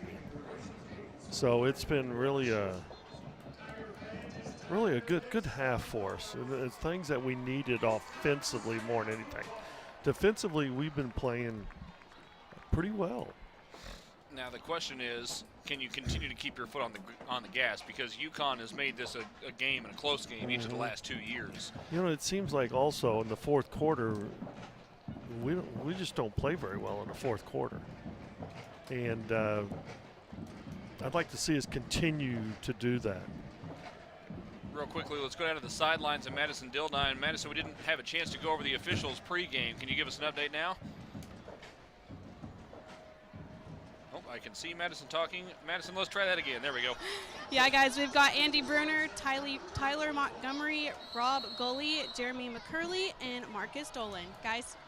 Jeremy McCurley is a guy who used to officiate games with my dad, and as the ball is kicked, it goes right through the hands of the Tiger receiver. Eventually, the Tigers are able to run it down on the 2-yard line and finally pick it up at the 5. Breaking a few tackles, I believe, was R.J. Spears-Jennings. He gets it back out to the 11-yard line. Under the circumstances, that was a pretty good return. That was a great return. But it'll certainly hurt the average on the return yardage for the Tigers. We haven't seen that kind of a thing very often, and the up man was in a bit of a predicament there because it was a line drive hit right at him. He just mishandled it. Well, it did their job. I mean, it was the purpose of that type of a kickoff. But now can the offense go out and gain some momentum again? Can you avoid at least going 3 and out and build some momentum in terms of trying to flip the field position? Correct. Tigers are backed up on their own 11 to start the second half, but leading 21-0. Sterling Ramsey in at quarterback, hands it off straight at the middle to Marion Horn. He breaks a tackle, trying to break another one, and he's shoestring tackled at the 24-yard line. It's a gain of 13 on the play. If he was able to step out of that one, I'm not sure anyone would have caught it. Man, he can surf that better than anybody. 3 receivers right on the short side of the field. Here's the snap. Quick pass to the right side. It's caught. Around one defender, out past the 30-yard line is Murillo. He's brought down for a gain of, we'll call it 9. Out to the 33-yard line, brings up second down and 1. Murillo's not a guy who's played much this year, but he's had an impact on this game. Well, that was nice right there, and he has some wiggle to him. It's really nice. Well, and it's also nice when you have the opportunity to use R.J. Spears-Jennings as a blocker, 6'2", 190. He'll be able to knock a lot of the guys out of the way, a lot of defenders. A flag flies on 2nd down and 1. Marion Horn has the first down, makes a cut, and he's off to the races. 40, 30, 20, 10, 5, touchdown. Marion Horn and the Broken Arrow Tigers. Unfortunately, I suspect it might be coming back. Gosh. The Tigers, I'm not sure exactly what is happening, but something is going on with putting the football behind the goalpost stanchion after a score. We saw Wilhite do that after his touchdown catch in the first half. It is indeed an illegal formation on Broken Arrow. And I think it had something to do with the wide receiver on this near side, which is unfortunate because it didn't have a massive impact on the play. Right. Great blocking up front. How much do you think having Ramsey back there and his threat to run the football is helping open up the run game today, Smith? Oh, there's no doubt. That's a tremendous threat. That's scary when you're a defensive coordinator knowing you have to stop that. 2nd down and 7. A handoff to the near side again. Good hole for Scarborough across the 35-yard line. Now he's off and running across midfield and shoved out of bounds in Yukon territory inside the 45-yard line. They give him the 43, a big gain for Scarborough. And same play. Same exact play, you're right. Clearly the Tigers have figured something out blocking scheme-wise up front. Griffin Stieber is in the game at tight end on the right side. Sterling Ramsey continues to quarterback. Now Marion Horn back as the tailback. 2 receivers split right. Here's the snap. Ramsey wants to throw. Dropping back. He's got a ton of time. Launches it deep down the middle. He's looking for Spears-Jennings, and it's just out in front of him. Incomplete around the 5-yard line. Spears-Jennings was behind the defense. He just couldn't hit it. Yes, he just didn't put enough air underneath the ball. And that's something that will get better with reps. Remember, he's only Ramsey's thrown, let's see, 8 passes tonight. That gives him 20 pass attempts on the entire season. Well, he did so well the other night. He stayed in the pocket well that time, too. It was a good play. It just didn't quite execute the throw. Hello, big hole for Marion Horn up the left side. Touchdown, Broken Arrow. Marion Horn takes it over the left side, finds the sideline, and then runs the train tracks all the way to pay dirt. 27-7, Broken Arrow leads Yukon. That kid, he's got to score twice to get 7. You know, he's unbelievable. Can you imagine if you took the penalties out, how many yards rushing he would have in this game? Because he's already now got 157. He's averaging 10.5 yards a carry. Alan Scarborough is averaging 12 yards a carry. Snap back, ball down, kick on the way, and it's good. 28-7, Broken Arrow. The Tigers score in just 1 minute and 5 seconds, going 89 yards in the process. And Spav, we talked at halftime about can the Tigers keep the foot on the gas. That's a good way to start. Well, gosh, I tell you what they've done is, you know, running a lot of that stretch play where they're surfing and getting over there. You know, he scored twice on that. You could see the jump cut that he made on this last one. Unbelievable. I tell you what, he just sees things. I would give him the ball every time. Spav, one thing that we've talked about some this year, because the offense has had, the running game has been real good one week, then the passing game has been better, but the running game hasn't been very good the next week. What we just saw on that drive, a lot of running, a couple of good runs up the middle, a good run to the perimeter, a quarterback run threat, a good short pass, quick hitter on the outside. That's a good point. And then a deep ball that was open. It wasn't executed, but it was open. When you have that many different things you can go to on offense, that changes what defenses have to be concerned about. In every one of those situations, you had a very talented player. I mean, you're trying to get your athletes the ball, and I love that. 28-7, Broken Arrow with 10:55 to play in the third quarter. The kick is away. It's a good one, and it'll land 3 yards deep in the end zone. That'll be a touchback, and Yukon will start on its own 20-yard line.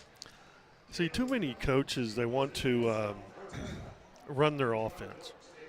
Well, you may not have the personnel to run your offense, and I think that's what Coach Blankenship's doing now, is he's adjusting as we go to our personnel, and he's finding ways to get them the football and doing things, and it's just really becoming exciting right now.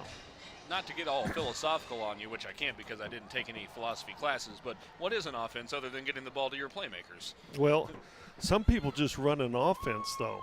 Here's a snap on a handoff over the right guard. A little bit of room, not a ton, about a 4-yard gain out near the 24-yard line. You're saying that some people will want to run their schemes regardless of who they have lining up. That's right. You know, if they're in I formation, they're going to run the power.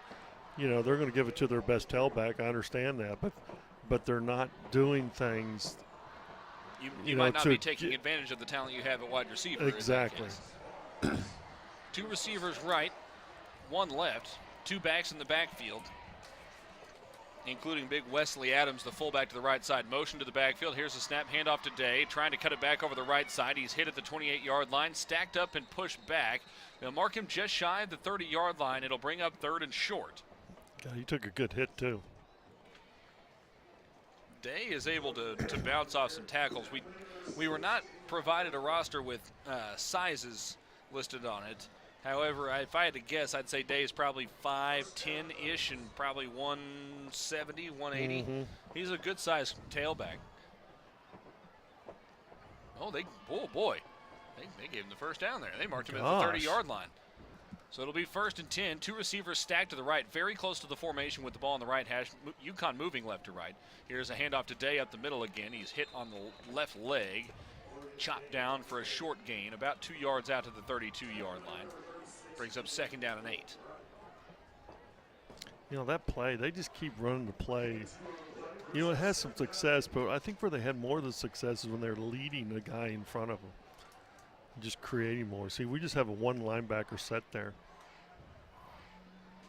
in the middle. Trips left. Hand off to the right side. Day with some room this time, but he's ankle tackled at the 37-yard line. Coming up to make the stop was Dietrich Moore. Moore's led the way in tackles pretty well all year. 57 tackles on the season coming into this game. A very active player, and he gets a solo stop that time. Well, if he didn't have that, the young man was probably going to go quite a few yards after that. That was just a great tackle, the way he dove and made the tackle. 3rd down and 3.5.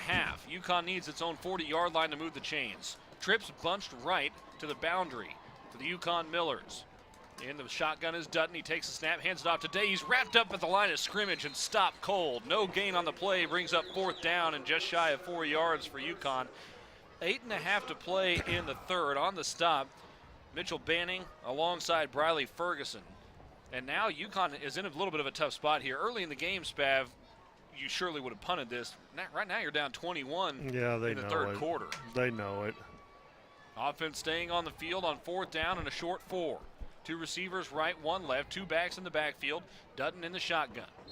And the Tigers jumped off sides.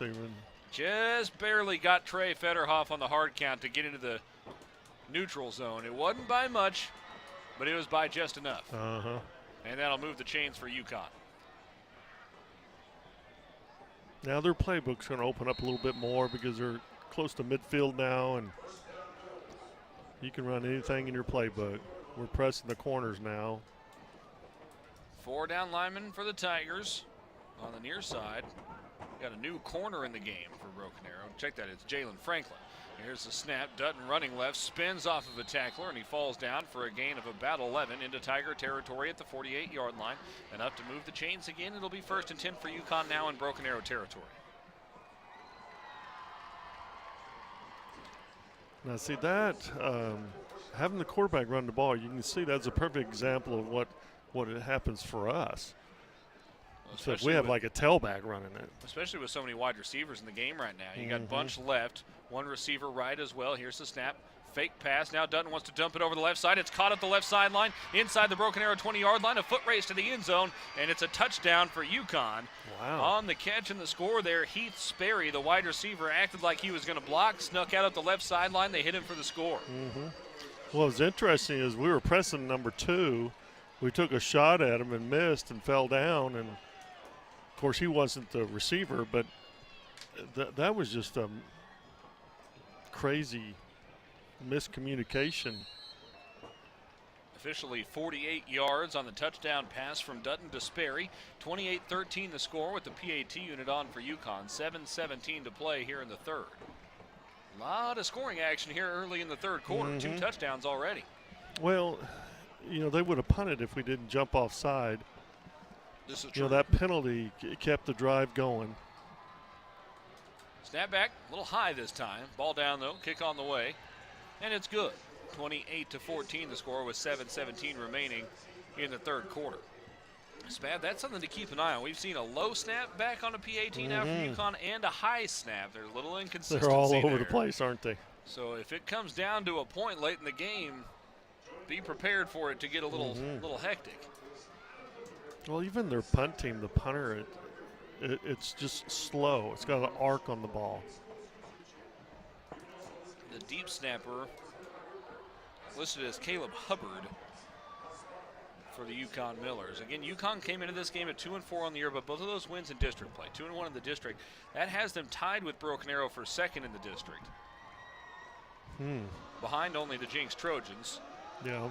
Jinx is in a close one with Edmond Santa Fe right now. Really? What's the score? It was, at one point, it was 14-10. Now it's 17-14 Jinx. But Edmond Santa Fe was leading late in the first half there. We'll see if Santa Fe can come up with something big. Santa Fe just seems to play well in the bigger games. I've watched them on film, and I don't have a great feel for them right now.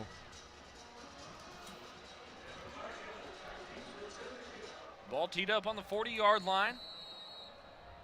Farha kicking to the south end zone. Kick is away. It's a line drive, sidewinder kick. It backs the Tigers up about a yard deep in the end zone, and it's caught there for a touchback. Broken Arrow will start 1st and 10 from its own 20. Yeah, that was the best thing they could have done right there.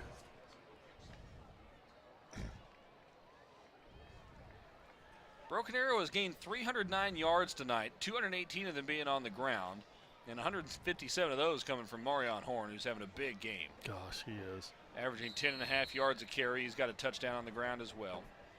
Sterling Ramsey and Griffin Stieber have both thrown for a touchdown tonight. So they weren't even ready to line up.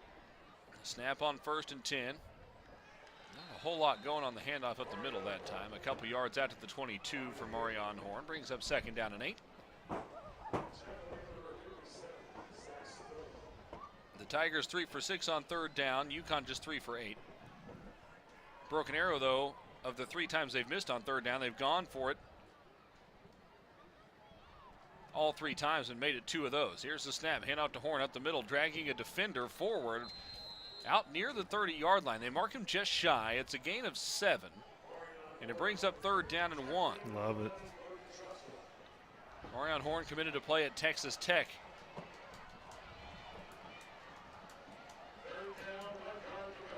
Yeah, they're going to love him there, too. Got a bright future ahead of him. Said in his homecoming address tonight that he wanted to see if he could make it play in the NFL. They hand it to him up the middle. Not much room to work, but he's able to spin sideways and fall forward for a 1st down. That was just willing the chains to move forward on that play. Horn, after 3 straight carries, will come to the sideline. Scarborough back in at tailback. Here's the snap from Ramsey. Nice Gives pull. it to Scarborough. Gosh. Tries to dart up the middle. He only gets about a yard. Yukon's doing a pretty good job gumming up the middle right now. Well, I tell you, the biggest thing is we're in a hurry-up offense, and they're trying to get the call from the sideline, so they're not even lined up where we want them to line up. So their confusion is confusing us, if that makes sense. It's a downward spiral of confusion. I know. 2 receivers right. Will Height, the tight end, lined up right as well. Here's the snap. Hand off over the left side. Bounces off a tackler. Now runs over a man at the 40-yard line. And out of bounds over the near side. On the carry that time for the Tigers was Matthew Elizondo. And he just straight up ran through a Yukon Miller at the 39-yard line to help move the chains. Exactly. That was if he didn't run him over, it was going to be short. To my knowledge, that's Elizondo's first carry of the year. Tough, too. He does have 3 tackles on the season. Here's the snap. They fake the handoff. Pass over the left side. Caught by Spears Jennings. Breaks a tackle at the 40. It's a foot race. 25-20 into the Broken Arrow Knights. Touchdown, Spears Jennings and the Broken Arrow Tigers. God, that was pretty. That was just a slant route. Got one split out there and just run a little slant route and let him catch it. But the amount of cushion, I mean, they didn't even cover the slant route. We've talked about the speed and the athleticism of Spears Jennings. One thing we've not talked about just a ton is the strength of Spears Jennings. And he had, once he made that catch, the defender had a chance to make a clean tackle on him, and he just ran through it. I mean, that's a strong kid, a big-bodied kid, able to run through a tackle and then turn on the Jets after that and outrace the other defender to the end zone. The PAT is good. It's 35-14 Broken Arrow. And yet again, Spav, the Tigers have responded after a Yukon score. Oh, I know. It's just been I mean, that was great. What a great throw and catch. I can talk huddle. There is something different about this offense right now. Let's go down to the sideline and Madison Dildine. Madison. Yeah, guys, I was just able to listen into the defensive line huddle, and there's a lot of coaching going on, but I would just like to note that most of that is coming from player to player. Devin Shaw was screaming at Trey saying, don't jump, relax, bro. We just got to keep chopping wood, guys. Thank you very much, Madison. I'll look into the defensive huddle. That defense will be coming out next, with Broken Arrow leading 35-14. Offense is now thrown for 150, run for 239. I mean, we almost have 400 yards offense already. I mean, that's unbelievable. Only 3 penalties for 16 yards. The Tigers have given up 116 yards on the ground, which is more than their average, but this is a more ground-oriented offense for Yukon. Kick to the near side. Troxel trying to return it back to the middle of the field. He's across the 20-yard line, hit from behind, and he tumbles forward out to about the 24. It'll be 1st and 10 for Yukon there. And you're right. This is an option offense. So, I mean, they're geared to run the football. They're geared to typically go for 4th downs, just go 3 yards, 3 yards, 3 yards, and then another 3. They're just typically designed to do that. So usually they take up possession time. They take up a lot of things, and they really attack the running game. Yukon, technically speaking, is winning the time of possession battle right now by all of 17 seconds, but clearly the Tigers have dominated. No, we've done well by getting 1st down. Here's a speed option to the near side. The pitch away today. He is hit, breaks the tackle. Now he's wrapped up by 2 more defenders. It's a gain of about 4 out to the 27-yard line. Very nearly, Dietrich Moore made the tackle in the backfield. He was able to just slide out of it, but that was amazing right there for him to be able to slip out of Dietrich Moore's tackle. Not a lot of guys are able to break tackles from No. Dietrich. He played it extremely well. Trying to run in the boundary there. And the pursuit to the speed option there was impressive for the defense as a whole. Quick throw to the left side. Into the flat. It's caught at the 31-yard line. 1st down yardage out to the 35. Dumped out of bounds by Jadaean Floyd Wright. And it looked like Jalen Franklin may have been in on the stop over there as well.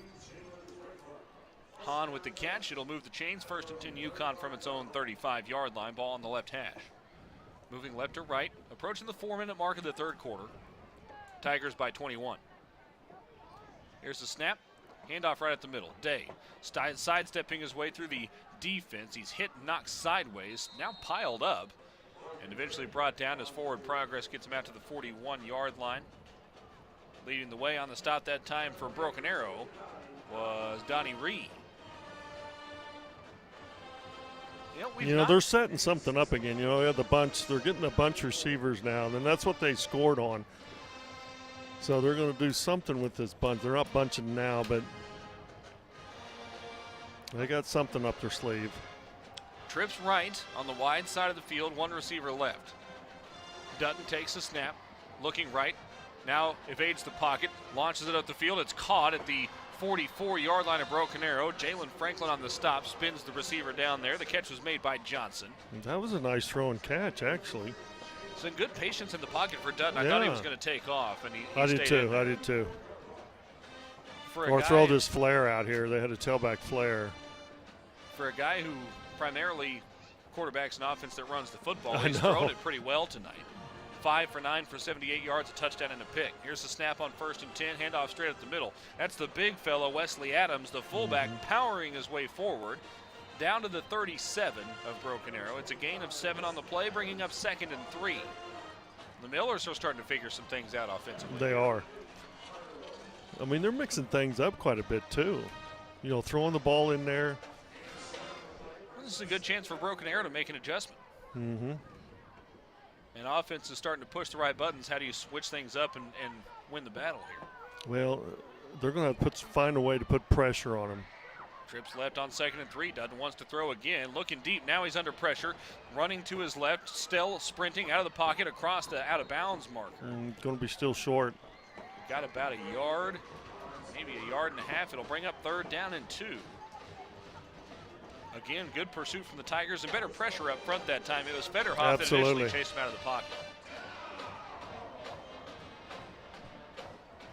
You know, you have to be careful, too, because they have the ability to run the option. So when it's a passing situation, that's where you got to be careful. You know you're going to really try and put your best rush move on. One receiver split left to right. Motion to the backfield. They hand it off to Day, straight at the middle, 1st down yardage. Ankle tackled at the 30-yard line. That'll move the chains. 1st and 10 Yukon from the Broken Arrow 30. On the stop that time was Javion Franklin. We are crossing the 2-minute mark in the 3rd quarter. This possession's taking some time for Yukon. It is. Now they're starting to run those leads again, and, you know, like a lead draw or lead, delayed lead play. 2 receivers right, 1 left. Here's the snap. Dutton wants to dump it over the middle. It is incomplete, nearly intercepted. He was looking for Hahn. I'm not sure if Hahn got a hand on that or not, but Javion Franklin certainly did. He nearly hauled it in. Yeah, I think he overthrew it all the way. I don't think that receiver touched it. There is much excitement going on, and I can't entirely figure out why. Probably just to drown out the snap count. Could be. The jungle, somebody's standing on a ladder out in front of the jungle, getting everybody hyped up. Trips left, here's the snap. Day runs it straight at the middle. He's got room across the 20-yard line, chopped down at about the 12. We'll see where they mark him. Coming in to make the stop was Jalen Franklin. And they do mark him down right at the 12-yard line. Franklin came flying in from the side to just cut the legs out from under Day that time. Logan Day has run the ball now for, 17 times for 106 yards. Gosh. That was his longest run of the night, averaging 6 yards a carry. 1st and 10, Yukon from the Broken Arrow 12, 1:17 to play before the end of the 3rd quarter. Hand off to Day, straight at the middle. Now cuts it back left, inside the 5, runs through a tackler, flops over a man, and he's down at the 2-yard line. That'll again will move the chains. It'll be 1st and goal. See, they're running a quads formation, basically. You know, you got 3 receivers out there split, but you got the back on the same side. Okay. So that's like a quads. Now you have to shift your defense because we're outnumbering you to that side. So that's why they're having a little success with that, because number one is we're not shifting to it. 2 tight ends, 2 fullbacks. A quarterback runs straight at the middle. He's rocked and brought down for maybe a yard's gain down at the 1-yard line.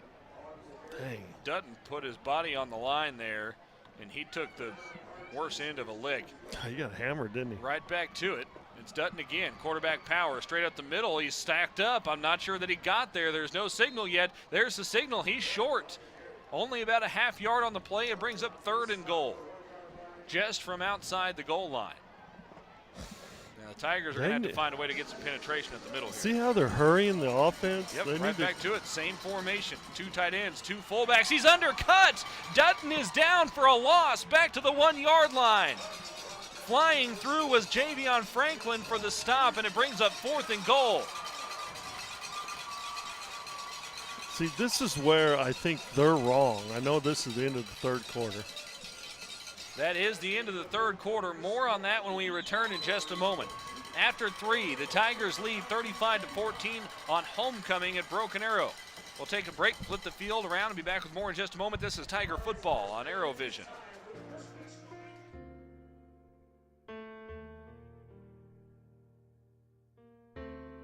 For families who like to build their wealth while staying liquid, we have flexible rate CDs to keep your funds working hard, even when you're not. First National Bank of Broken Arrow. The right balance. Everybody loves spending fun money. What would you do if TTCU Federal Credit Union gave you $200? Maybe something fun for someone else. Or something for you and your bestie. Now you can earn a $200 bonus just for opening a new TTCU checking account with direct deposit. Now that's fun money you can really enjoy. TTCU Federal Credit Union. Life is better in balance.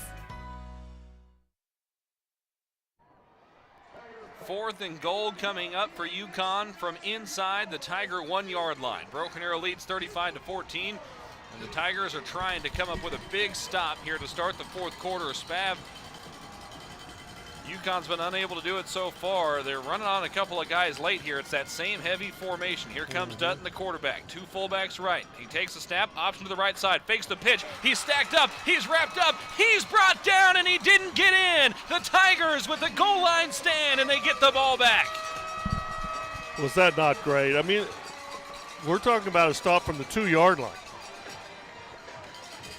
Well, and after the first 4-down play, stop on the 2-yard line. After the first play, they were inches away. That's true. I mean, they got inside the 1, and the Tigers just stood up strong and knocked them back. It'll be 1st and 10 Broken Arrow from its own 1-yard line, and now you've got a unique challenge in trying to get out of the shadow of your own end zone. But well, the play selection I didn't think was really good on their part.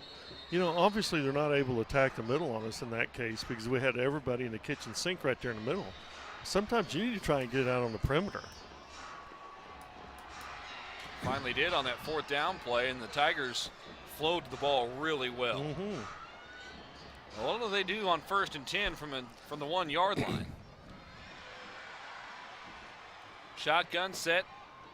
That's Ramsey in the game at quarterback. He hands it off straight up the middle. Not a lot of room, but ball carrier able to fall forward. I believe that's Marion Horn. A yard out to the 2-yard line. Brings up 2nd down and 9. Sterling Ramsey is 7 for 9 through the air for 102 yards and 2 scores. Nearly had another big one. I know, you got to be careful here because I know Coach Blankenship, he's not afraid to throw out here. 2nd down and 9 from the 2. Because he knows they're man in the boundary. Sure enough, here's the snap. Hand off to Horn, breaks through a hole, and he's across the 5-yard line to the 10, looking for a block inside the 20-yard line. Now stumbling forward all the way out past the 30, and he's down at the 33-yard line. A big gain of 31 yards for Marion Horn. Not even his longest run of the night. No, I thought it was going to be. I thought it was going to be 99 yards. It looked like he was about to go to the house. 1st and 10 from the 33, moving left to right, ball on the right hash. 2 receivers and a tight end left on the wide side. Here's the snap, hand off to Horn. A big hole again over the right side, across the 40, and he's on the loose again. Into Yukon territory at the 30, steps inside a defender into the red zone, to the 10, and he is tripped up, but he dives into the end zone. Touchdown, Broken Arrow. What an effort play from Marion Horn. 2 plays, 99 yards, and one player. Boy, I tell you what, I thought that guy had him from behind. Oh. He had him wrapped up around the ankle, but Marion Horn would not be denied. A 62-yard tote for the score. 41-14 Tigers on homecoming night. He can jump cut better than anybody I've seen. PAT is on its way, and it's good. 42-14, and the Tigers in 3 plays go 99 yards to the house, all 3 rushes by Oh, it was Marion 3 Horn. plays, wasn't it? It was 3. I forgot the first one. A measly 1-yard gain But on the he first carried play. that one, didn't he? He did, yeah. Yeah, so 3 plays by Marion Horn. Horn has run the ball 21 times for 266 yards tonight and 2 touchdowns. He's so fun to watch. The Tigers have gained 488 yards on offense this evening. 500 yards. This is a Broken Arrow team that struggled offensively at Westmore a few weeks ago. Struggled a little bit that against was James. Penalties, if you think That's about true. it. That was a lot of penalties. You know, you think about it, we went over to the west side twice, and we've had over 20, there was over 20 penalties in both of those games. What does that tell you? You know, when you have good officials over here, and they know how to call a game. This game has been pretty clean on both ends. Only 5 Yes. combined penalties between the two squads. The kick's away. It's short. Caught at the 8-yard line. That is Heath, I believe, across the 25. Spins across away from a defender, and he's brought down at the 30-yard line. Check that it was Keaton Hahn. Yukon will have it 1st and 10 from its own 30-yard line. Mm-hmm.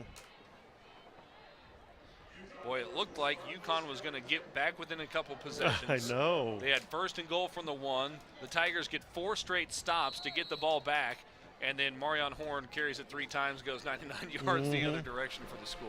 God, three plays. This is a different offense than what we have been seeing. Here's a pitch to the right side. That's Hahn with it, tries to cut it back. He's out to the 33-yard line. And you think back now to those games against Owasso and against Jinx and how it was just tough for Broken Arrow to really get anything going in those contests. Tigers have something new to show those teams the next time they run into them, hopefully in the postseason. That's right. And the way this defense continues to play and continues to get better, this is a rapidly improving football team. Exactly. Here's the snap. Hutton wants to throw it up the Good right side. coverage. It's into traffic and it's deflected away. Excellent coverage up the far side from Taylor Griffin.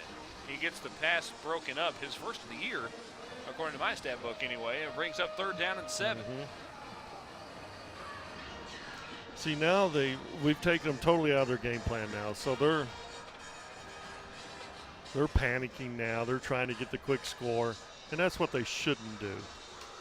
They're not going to win the ball game, so the point is what they need to do is work on get a 1st down here. 3rd and 7, 10:24 remaining in the 4th.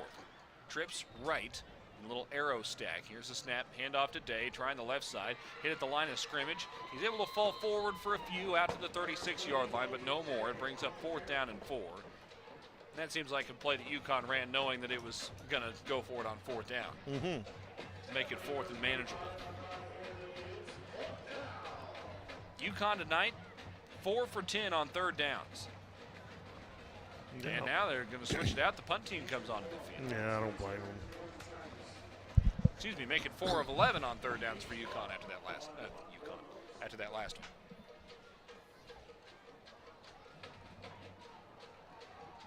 one. Are we coming after it? Looks like it, doesn't it? Does. Farha stands back at his own 22. Dietrich Moore back to return. The punt's away. That's a good kick. A wobbly spiral. A fair catch called for and made by Moore at the 32-yard line. That's where Broken Arrow will start 1st and 10.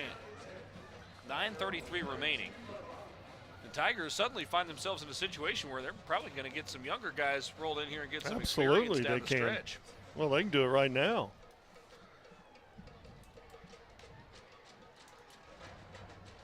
Broken Arrow on this drive could go over 500 total yards of offense. Tigers have 20 first downs in the game. They're 4 for 7 on 3rd down and 2 for 3 on 4th down. They've run 3 less plays than Yukon has. No. Starter still in the game. Scarborough in at tailback. I like that little kid. He's a good little player. Look how fast he is. Running through the right side of the line, a gain of about 8 down to the 40-yard line. He's got some serious speed. Well, and that was a decisive cut, too. I know. Plant straight back up the middle. Here's the snap. Essentially the same play. This time Scarborough running it left. Nice. He runs through a defender. He's got 5 more yards out to the 45-yard line, nearly the 46. That'll make it 1st and 10. Well, you know, Coach Blankenship's just keeping it nice and vanilla right now. Just hand the ball off, which is good. 1st and 10 Tigers from the 45. One receiver to either side. One clap. Ramsey now turns and looks to the sideline. I like the idea of getting Ramsey some more reps here. Again, he only just started playing quarterback last week. Here's the snap. Hand out to Scarborough again. Cuts it back up the middle across midfield. Nice. He falls forward for a gain of 7 into Yukon territory at the 48-yard line. Well, he's cutting that thing back. Quickly back to the line. Another handout to Scarborough. Big hole up the middle across the 40-yard line. He's tripped up and brought down at the Yukon 37. I mean, we're not doing anything but And the ball off. Yep. It's great. I love it. Hand off over the left guard, hand off over the right guard. Mm-hmm. Repeat. New tailback in the game for the Tigers, Kyrie Harris. He's carried the ball 8 times for 14 yards so far this season. Handed off to him. Good cut over the right side, across the 30-yard line, down around the 25. Another good cut for Harris that time. Gain of about 16 on the play. That matches roughly his yardage gained on the season so far. I know. And now we got a Yukon Miller down right in the middle of the field at about the 22-yard line. He looks pretty hurt too. 8:02 to play. Tigers lead 42-14. While they tend to the injured Yukon player on the field, let's take a short break. This is Broken Arrow Tiger football on ArrowVision.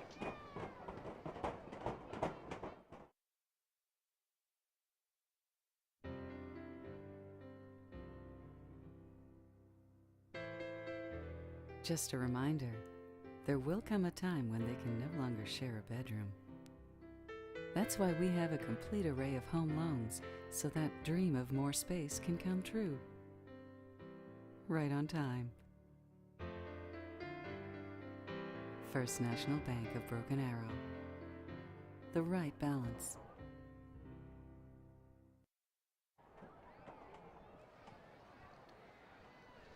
Welcome back to Tiger Memorial Stadium. I'm Adam Hildebrand alongside Steve Spavital. Madison Dildine on the sidelines. The Tigers lead 42-14 and have 1st and 10 from the Yukon 24-yard line. A handoff over the left side. Scarborough bottled up that time, a gain of about 1.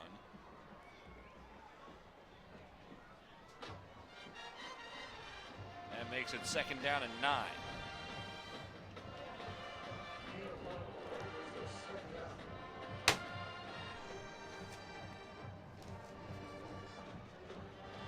Taking a look at the old Squirtle app. Whoa. Right now it's got Moore beating Union 34-0. We're wondering if it might be, we'll have to double check on that. There we go. Just a nice run. Snap, Oh, got a off over the flag. right side. There's a flag down. For the moment, it's a Kyrie Harris touchdown, but that one might be coming back.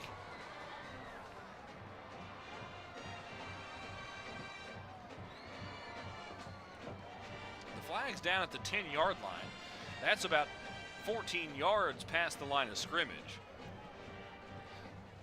So if it was an illegal block, it was well up the field. It is a holding call against Broken Arrow.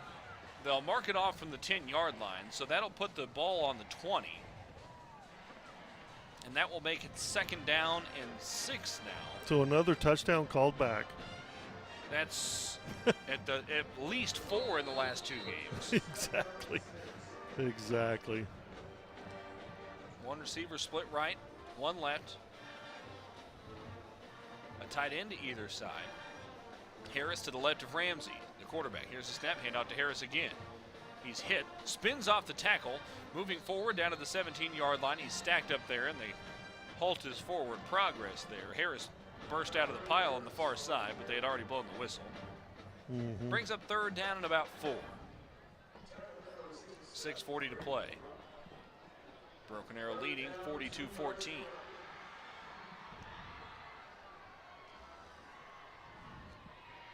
Split out by himself to the right side is Michael Matthews. Usually he lines up at the tailback spot. Motion from left to right. Here's the snap, handoff to Harris. He's wrapped up around the ankles and brought down for a loss back to about the 17, maybe the 18-yard line. And the field goal unit will come on for Broken Arrow. Great. Hunter Martins is 4 for 4 this year, along the 45 yards. This would be a 35-yard kick. He is 1 for 1 between 30 and 39 yards this season.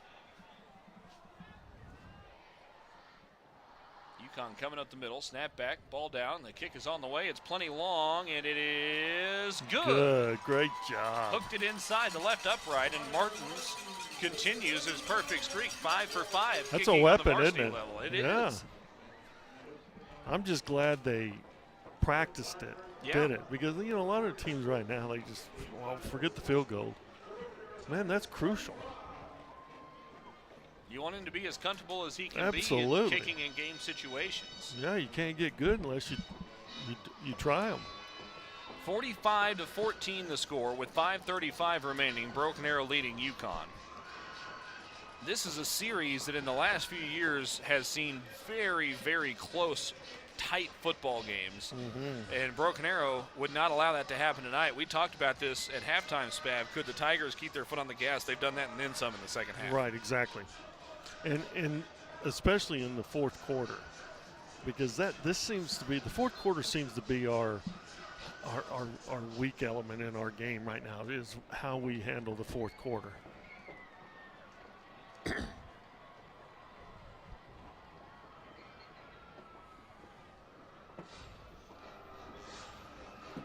Union Football tweeted out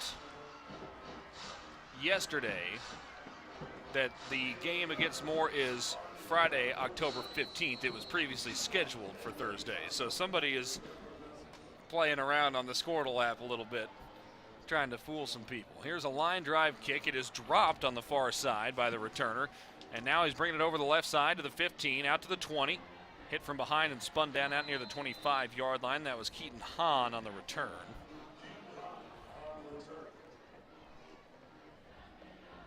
See if we got any new bodies coming in. Looks like there might be a few. Yeah, just a few, which is good. Sprinkle in a few. Sophomore James Miller enters the game. He's got good size, 6'4", 176 up front.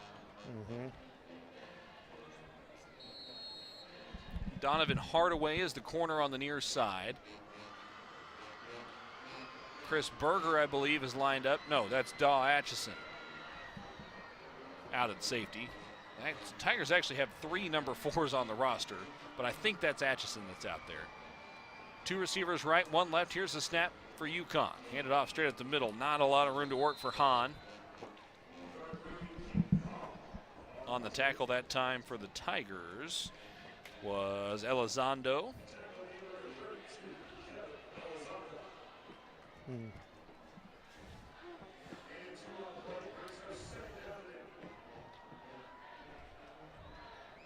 Second down and 8 now. Here's the snap. This time Dutton wants to throw. Dumps it off over the right side. Caught by Adams. Spins outside across the first down marker at the 35-yard line. And he's spun forward out near the 39. Just get their first down. Elizondo there on the tackle again. Joined by Reese Lucas into the game as well. First and 10 Yukon from its own 39. Under 5 to play now in the fourth quarter. Tigers lead 45-14. Here's the snap. Option play to the right side. Dutton pitches it, and a big collision at the 45-yard line sends the running back flying out of bounds. Looks like that was Atchison that came up to make the hit. That was a good hit. Sperry on the carry that time. It was a good hit. And that was 2 guys pretty well running full speed at each other by the time they met. Second down and 4. 2 receivers left for Yukon on the wide side of the field. Dutton wants to throw it deep up the right side. The coverage is good. It's overthrown, incomplete. I think that was Johnson up the far side. So what was he doing, I wonder? Why did trying he to get stop free of it? the defender. Yeah, he just stopped running. Trying to get a look at who that was in coverage at the far side there. I think that was Luke McGowan. His jersey's kind of bunched up, but I think it was Luke McGowan, number 20. Did a good job. Fullback right, 2 fullbacks right now, 1 motions right to left. Here's the snap. Counter option to the right side. Dutton cuts it back up the middle. He's wrapped up, spun sideways, and brought down about 1.5 yards short of the first down marker. 4:34 remaining. Yukon has the ball on its own 48-yard line. The Millers are 0 for 1 on 4th down tonight, notably on that 4th and goal play that would have made it a 2-possession game early in the fourth quarter. That started the fourth quarter. 3 plays later, Marion Horn carried the ball to the end zone for the Tigers. I know. God, that was awesome. 4th down and 1. The offense will stay on the field. Here's Dutton.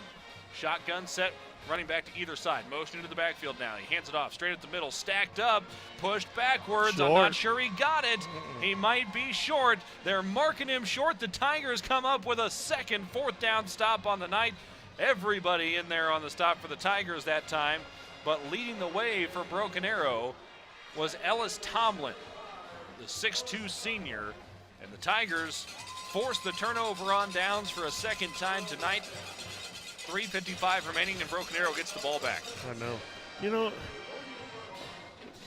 for a running offense that is good at running the football, they have to get more creative on 4th and short.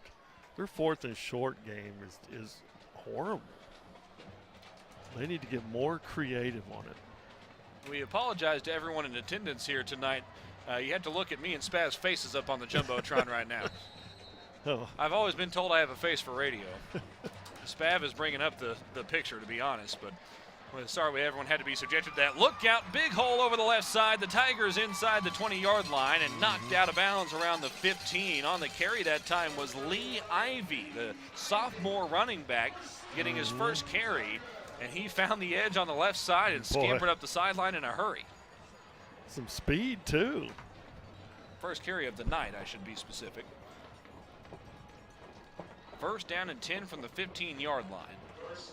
Ivy went 33 yards on that carry. Mm-hmm. The Tigers now, Spav, have run the ball for 431 yards tonight. Gosh, isn't that great? That is so great. One receiver to either side.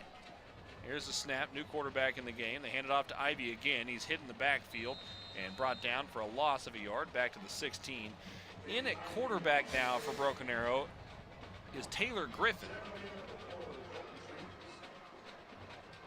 Yeah, we've got a lot of new bodies in there right now, which is great.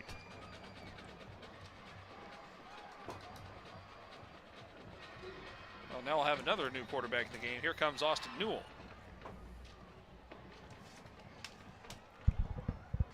Check that. That is Cooper Bates in at quarterback. One receiver split right, one left. Bates takes the snap, hands it off. Trying the right side was Ivy. He's plopped down at the 20-yard line.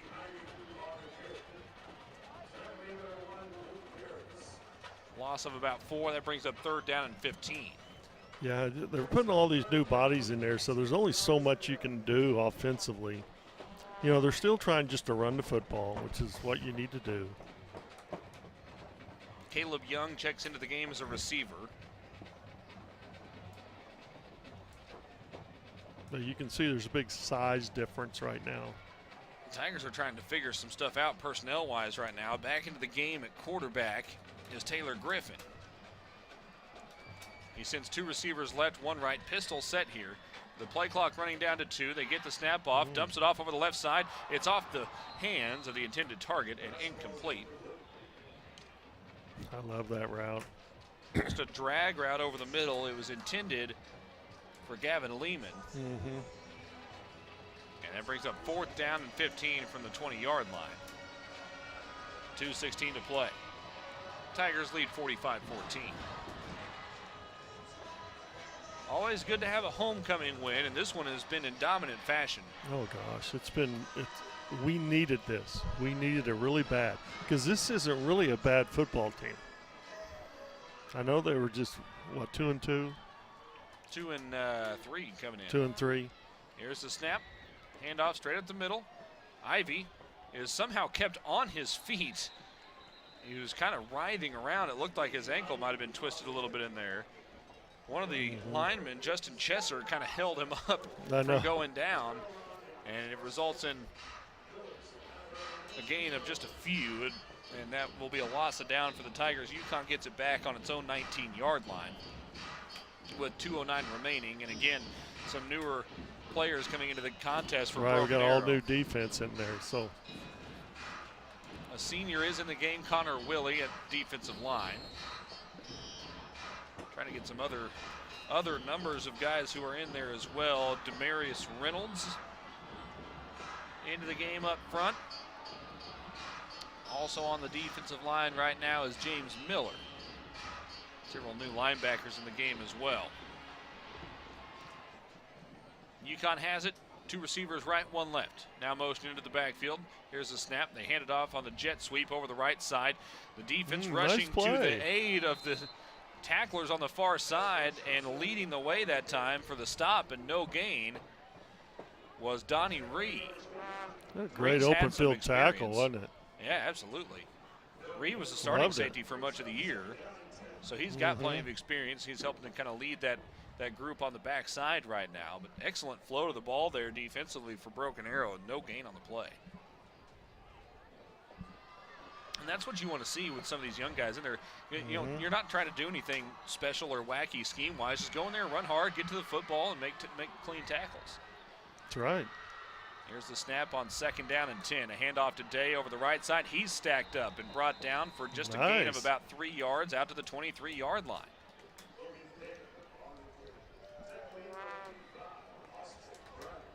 Yukon has possessed the ball for more time than Broken Arrow tonight. And the Millers have run just 3 fewer plays than the Tigers. Isn't it? But Broken Arrow is averaging nearly 10 yards a play, while Yukon is averaging a little less than 5.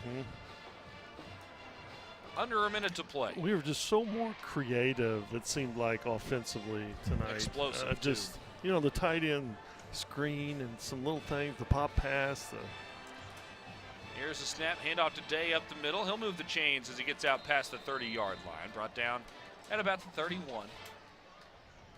And Yukon does not have to snap the ball again at this point. No. The clock's at 30, the play clock's at 36.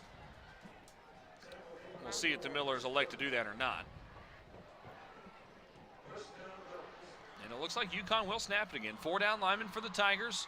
Full diamond formation for Yukon. Here's the snap, handoff to Day up the middle, breaks 1 tackle. He's hit from behind and knocked down for a gain of about 5 out near the 36-yard line. On the stop that time for the Tigers was Reynolds. That should be it. Down to 5 seconds.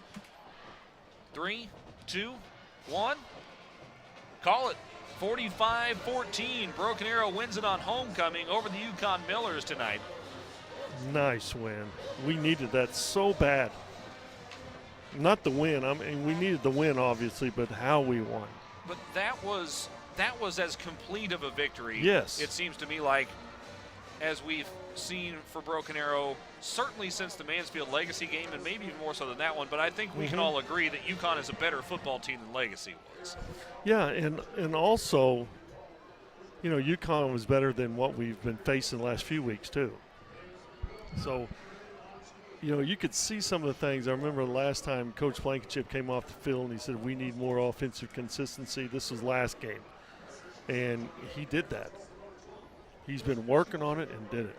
Let's go to the sideline, and Madison Dildine with Coach Blankenship. Madison. Thanks, guys. Coach, a few moments of controllable adversity. How did you like how your defense responded? This is awesome. That's a tough offense to prepare for. It's different than what they're used to week in and week out, and they put the work in a short week, a weird week with all the homecoming and everything, and really proud of these guys, man. I was hoping they were going to click tonight. We had a great week of preparation, and it played out the way I hoped it would. Marion Horn won homecoming king and rushed for 266 yards. What did you like from him? Every time he touched the ball. I mean, he makes us look stupid for not having him in the backfield earlier in the season, but he's special, man. He got the show out, and those boys up front did a good job for him. Thanks, Coach. He's absolutely right. He's absolutely right. 45-14 the final, and Spav, I mean, we saw Marion Horn last year a lot as well in that tailback position. When he touches the ball, he's got a chance about every time. Oh, there's no doubt. We should mention he didn't get hit much in the backfield tonight, so he had some good Right. holes opened up for him too. He did. That's what allowed him to hit some of those home run plays. But, you know, even the ones that he didn't have so much, he saw where he needed to go. Yeah. And gain the yardage. You know, he had a few jump cuts in there where he just, you know, he saw the hole. He just has that instinct. And it led to a big night. 21 carries for 266 yards and 2 touchdowns. He averaged more than 12 yards a pop. Alan Scarborough with 7 rushes for 68 yards. Kyber Harris 5 for 30. He had a touchdown that was called back. That was a long run. Lee Ivey 4 carries for 29 yards. Sterling Ramsey 4 for 17. Elizon 1 for 10, and Griffin Stieber 3 carries for 7 yards. With the exception of Stieber, everyone who ran the football tonight averaged more than 4 yards a carry, and most of them averaged more than well over 6 yards a carry. Right. So very efficient game on the ground, and that was complemented by a decent game through the air. Sterling Ramsey was very efficient, 7 for 9 for 102 yards, 2 touchdowns. I mean, that slant route to RJ was just impressive. Griffin Stieber, 3 for 4 for 48 yards, a touchdown and a pick. So the Tigers put up 577 yards of offense Is tonight. that not incredible? Yeah, against a defense that's not a bad defense. No, they're not bad. They're sound in how they line up and do things. It was really impressive, I'm telling you. But that one catch in the end zone that RJ did, or that he caught, that was one of the best catches I think I've seen all year. Yeah, the way he's looking at his inside shoulder, and then he had to turn around and catch the ball. Very impressive. Near the sideline as well, so he had to be aware of where he was. He had 4 catches for 103 yards and 2 scores tonight. 4 catches on 5 targets as well, which is encouraging because that's efficient getting the ball to him. Right. But I mean, the offense was clicking in a way tonight that we have not seen it for the most part this season, and that's a very encouraging sign. 23 first downs, 5 for 10 on third down. Not excellent, but solid. See, I like the first downs. I like getting the first downs. I think that is I think that's one of the best stats we've had right there, because over the past few weeks, we haven't been winning that first down battle. I don't think we've been winning the first down battle all year. Before this game, let's see, first downs. No, we've been, our opponents have more first down than us. So I think it's important to win the first down battle. No sacks allowed by either team tonight. Both teams turned the ball over once, and each team cashed in on that turnover and ended up scoring on the ensuing possession. So the turnovers come out even. So kind of a wash in that category tonight. We didn't see a lot of improvement in terms of winning the turnover battle, but certainly only 1 turnover is a step in the right direction. And then penalties, 4 penalties for 26 yards for the Tigers tonight.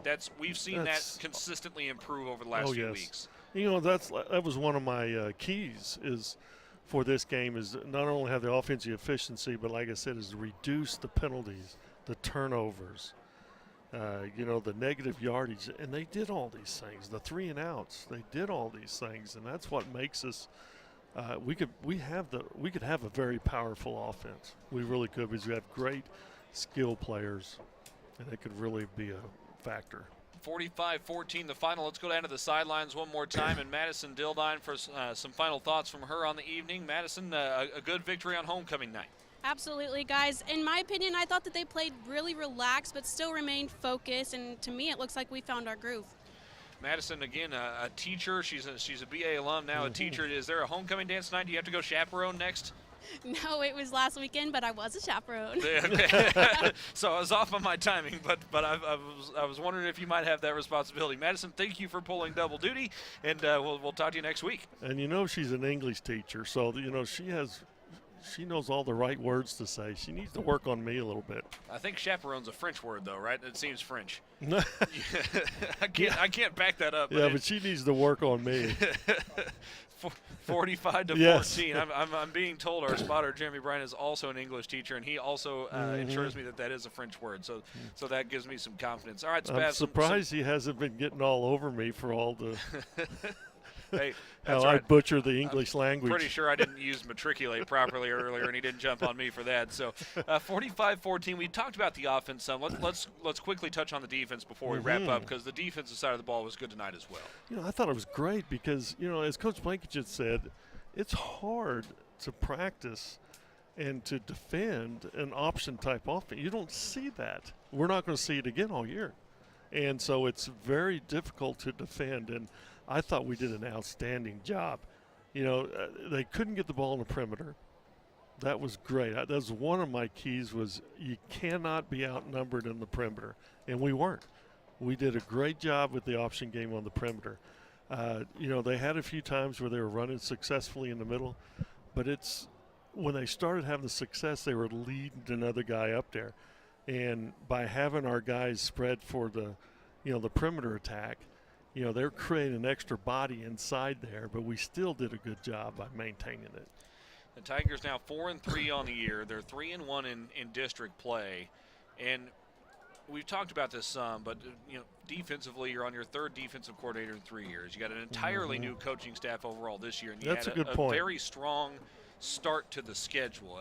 After that Mansfield Legacy game, you had at Union, at Owasso, and then 1 week in between, one opponent in between before you played Jinx. A very, very tough early schedule, and I think it was easy to be discouraged, in particular after that Owasso game.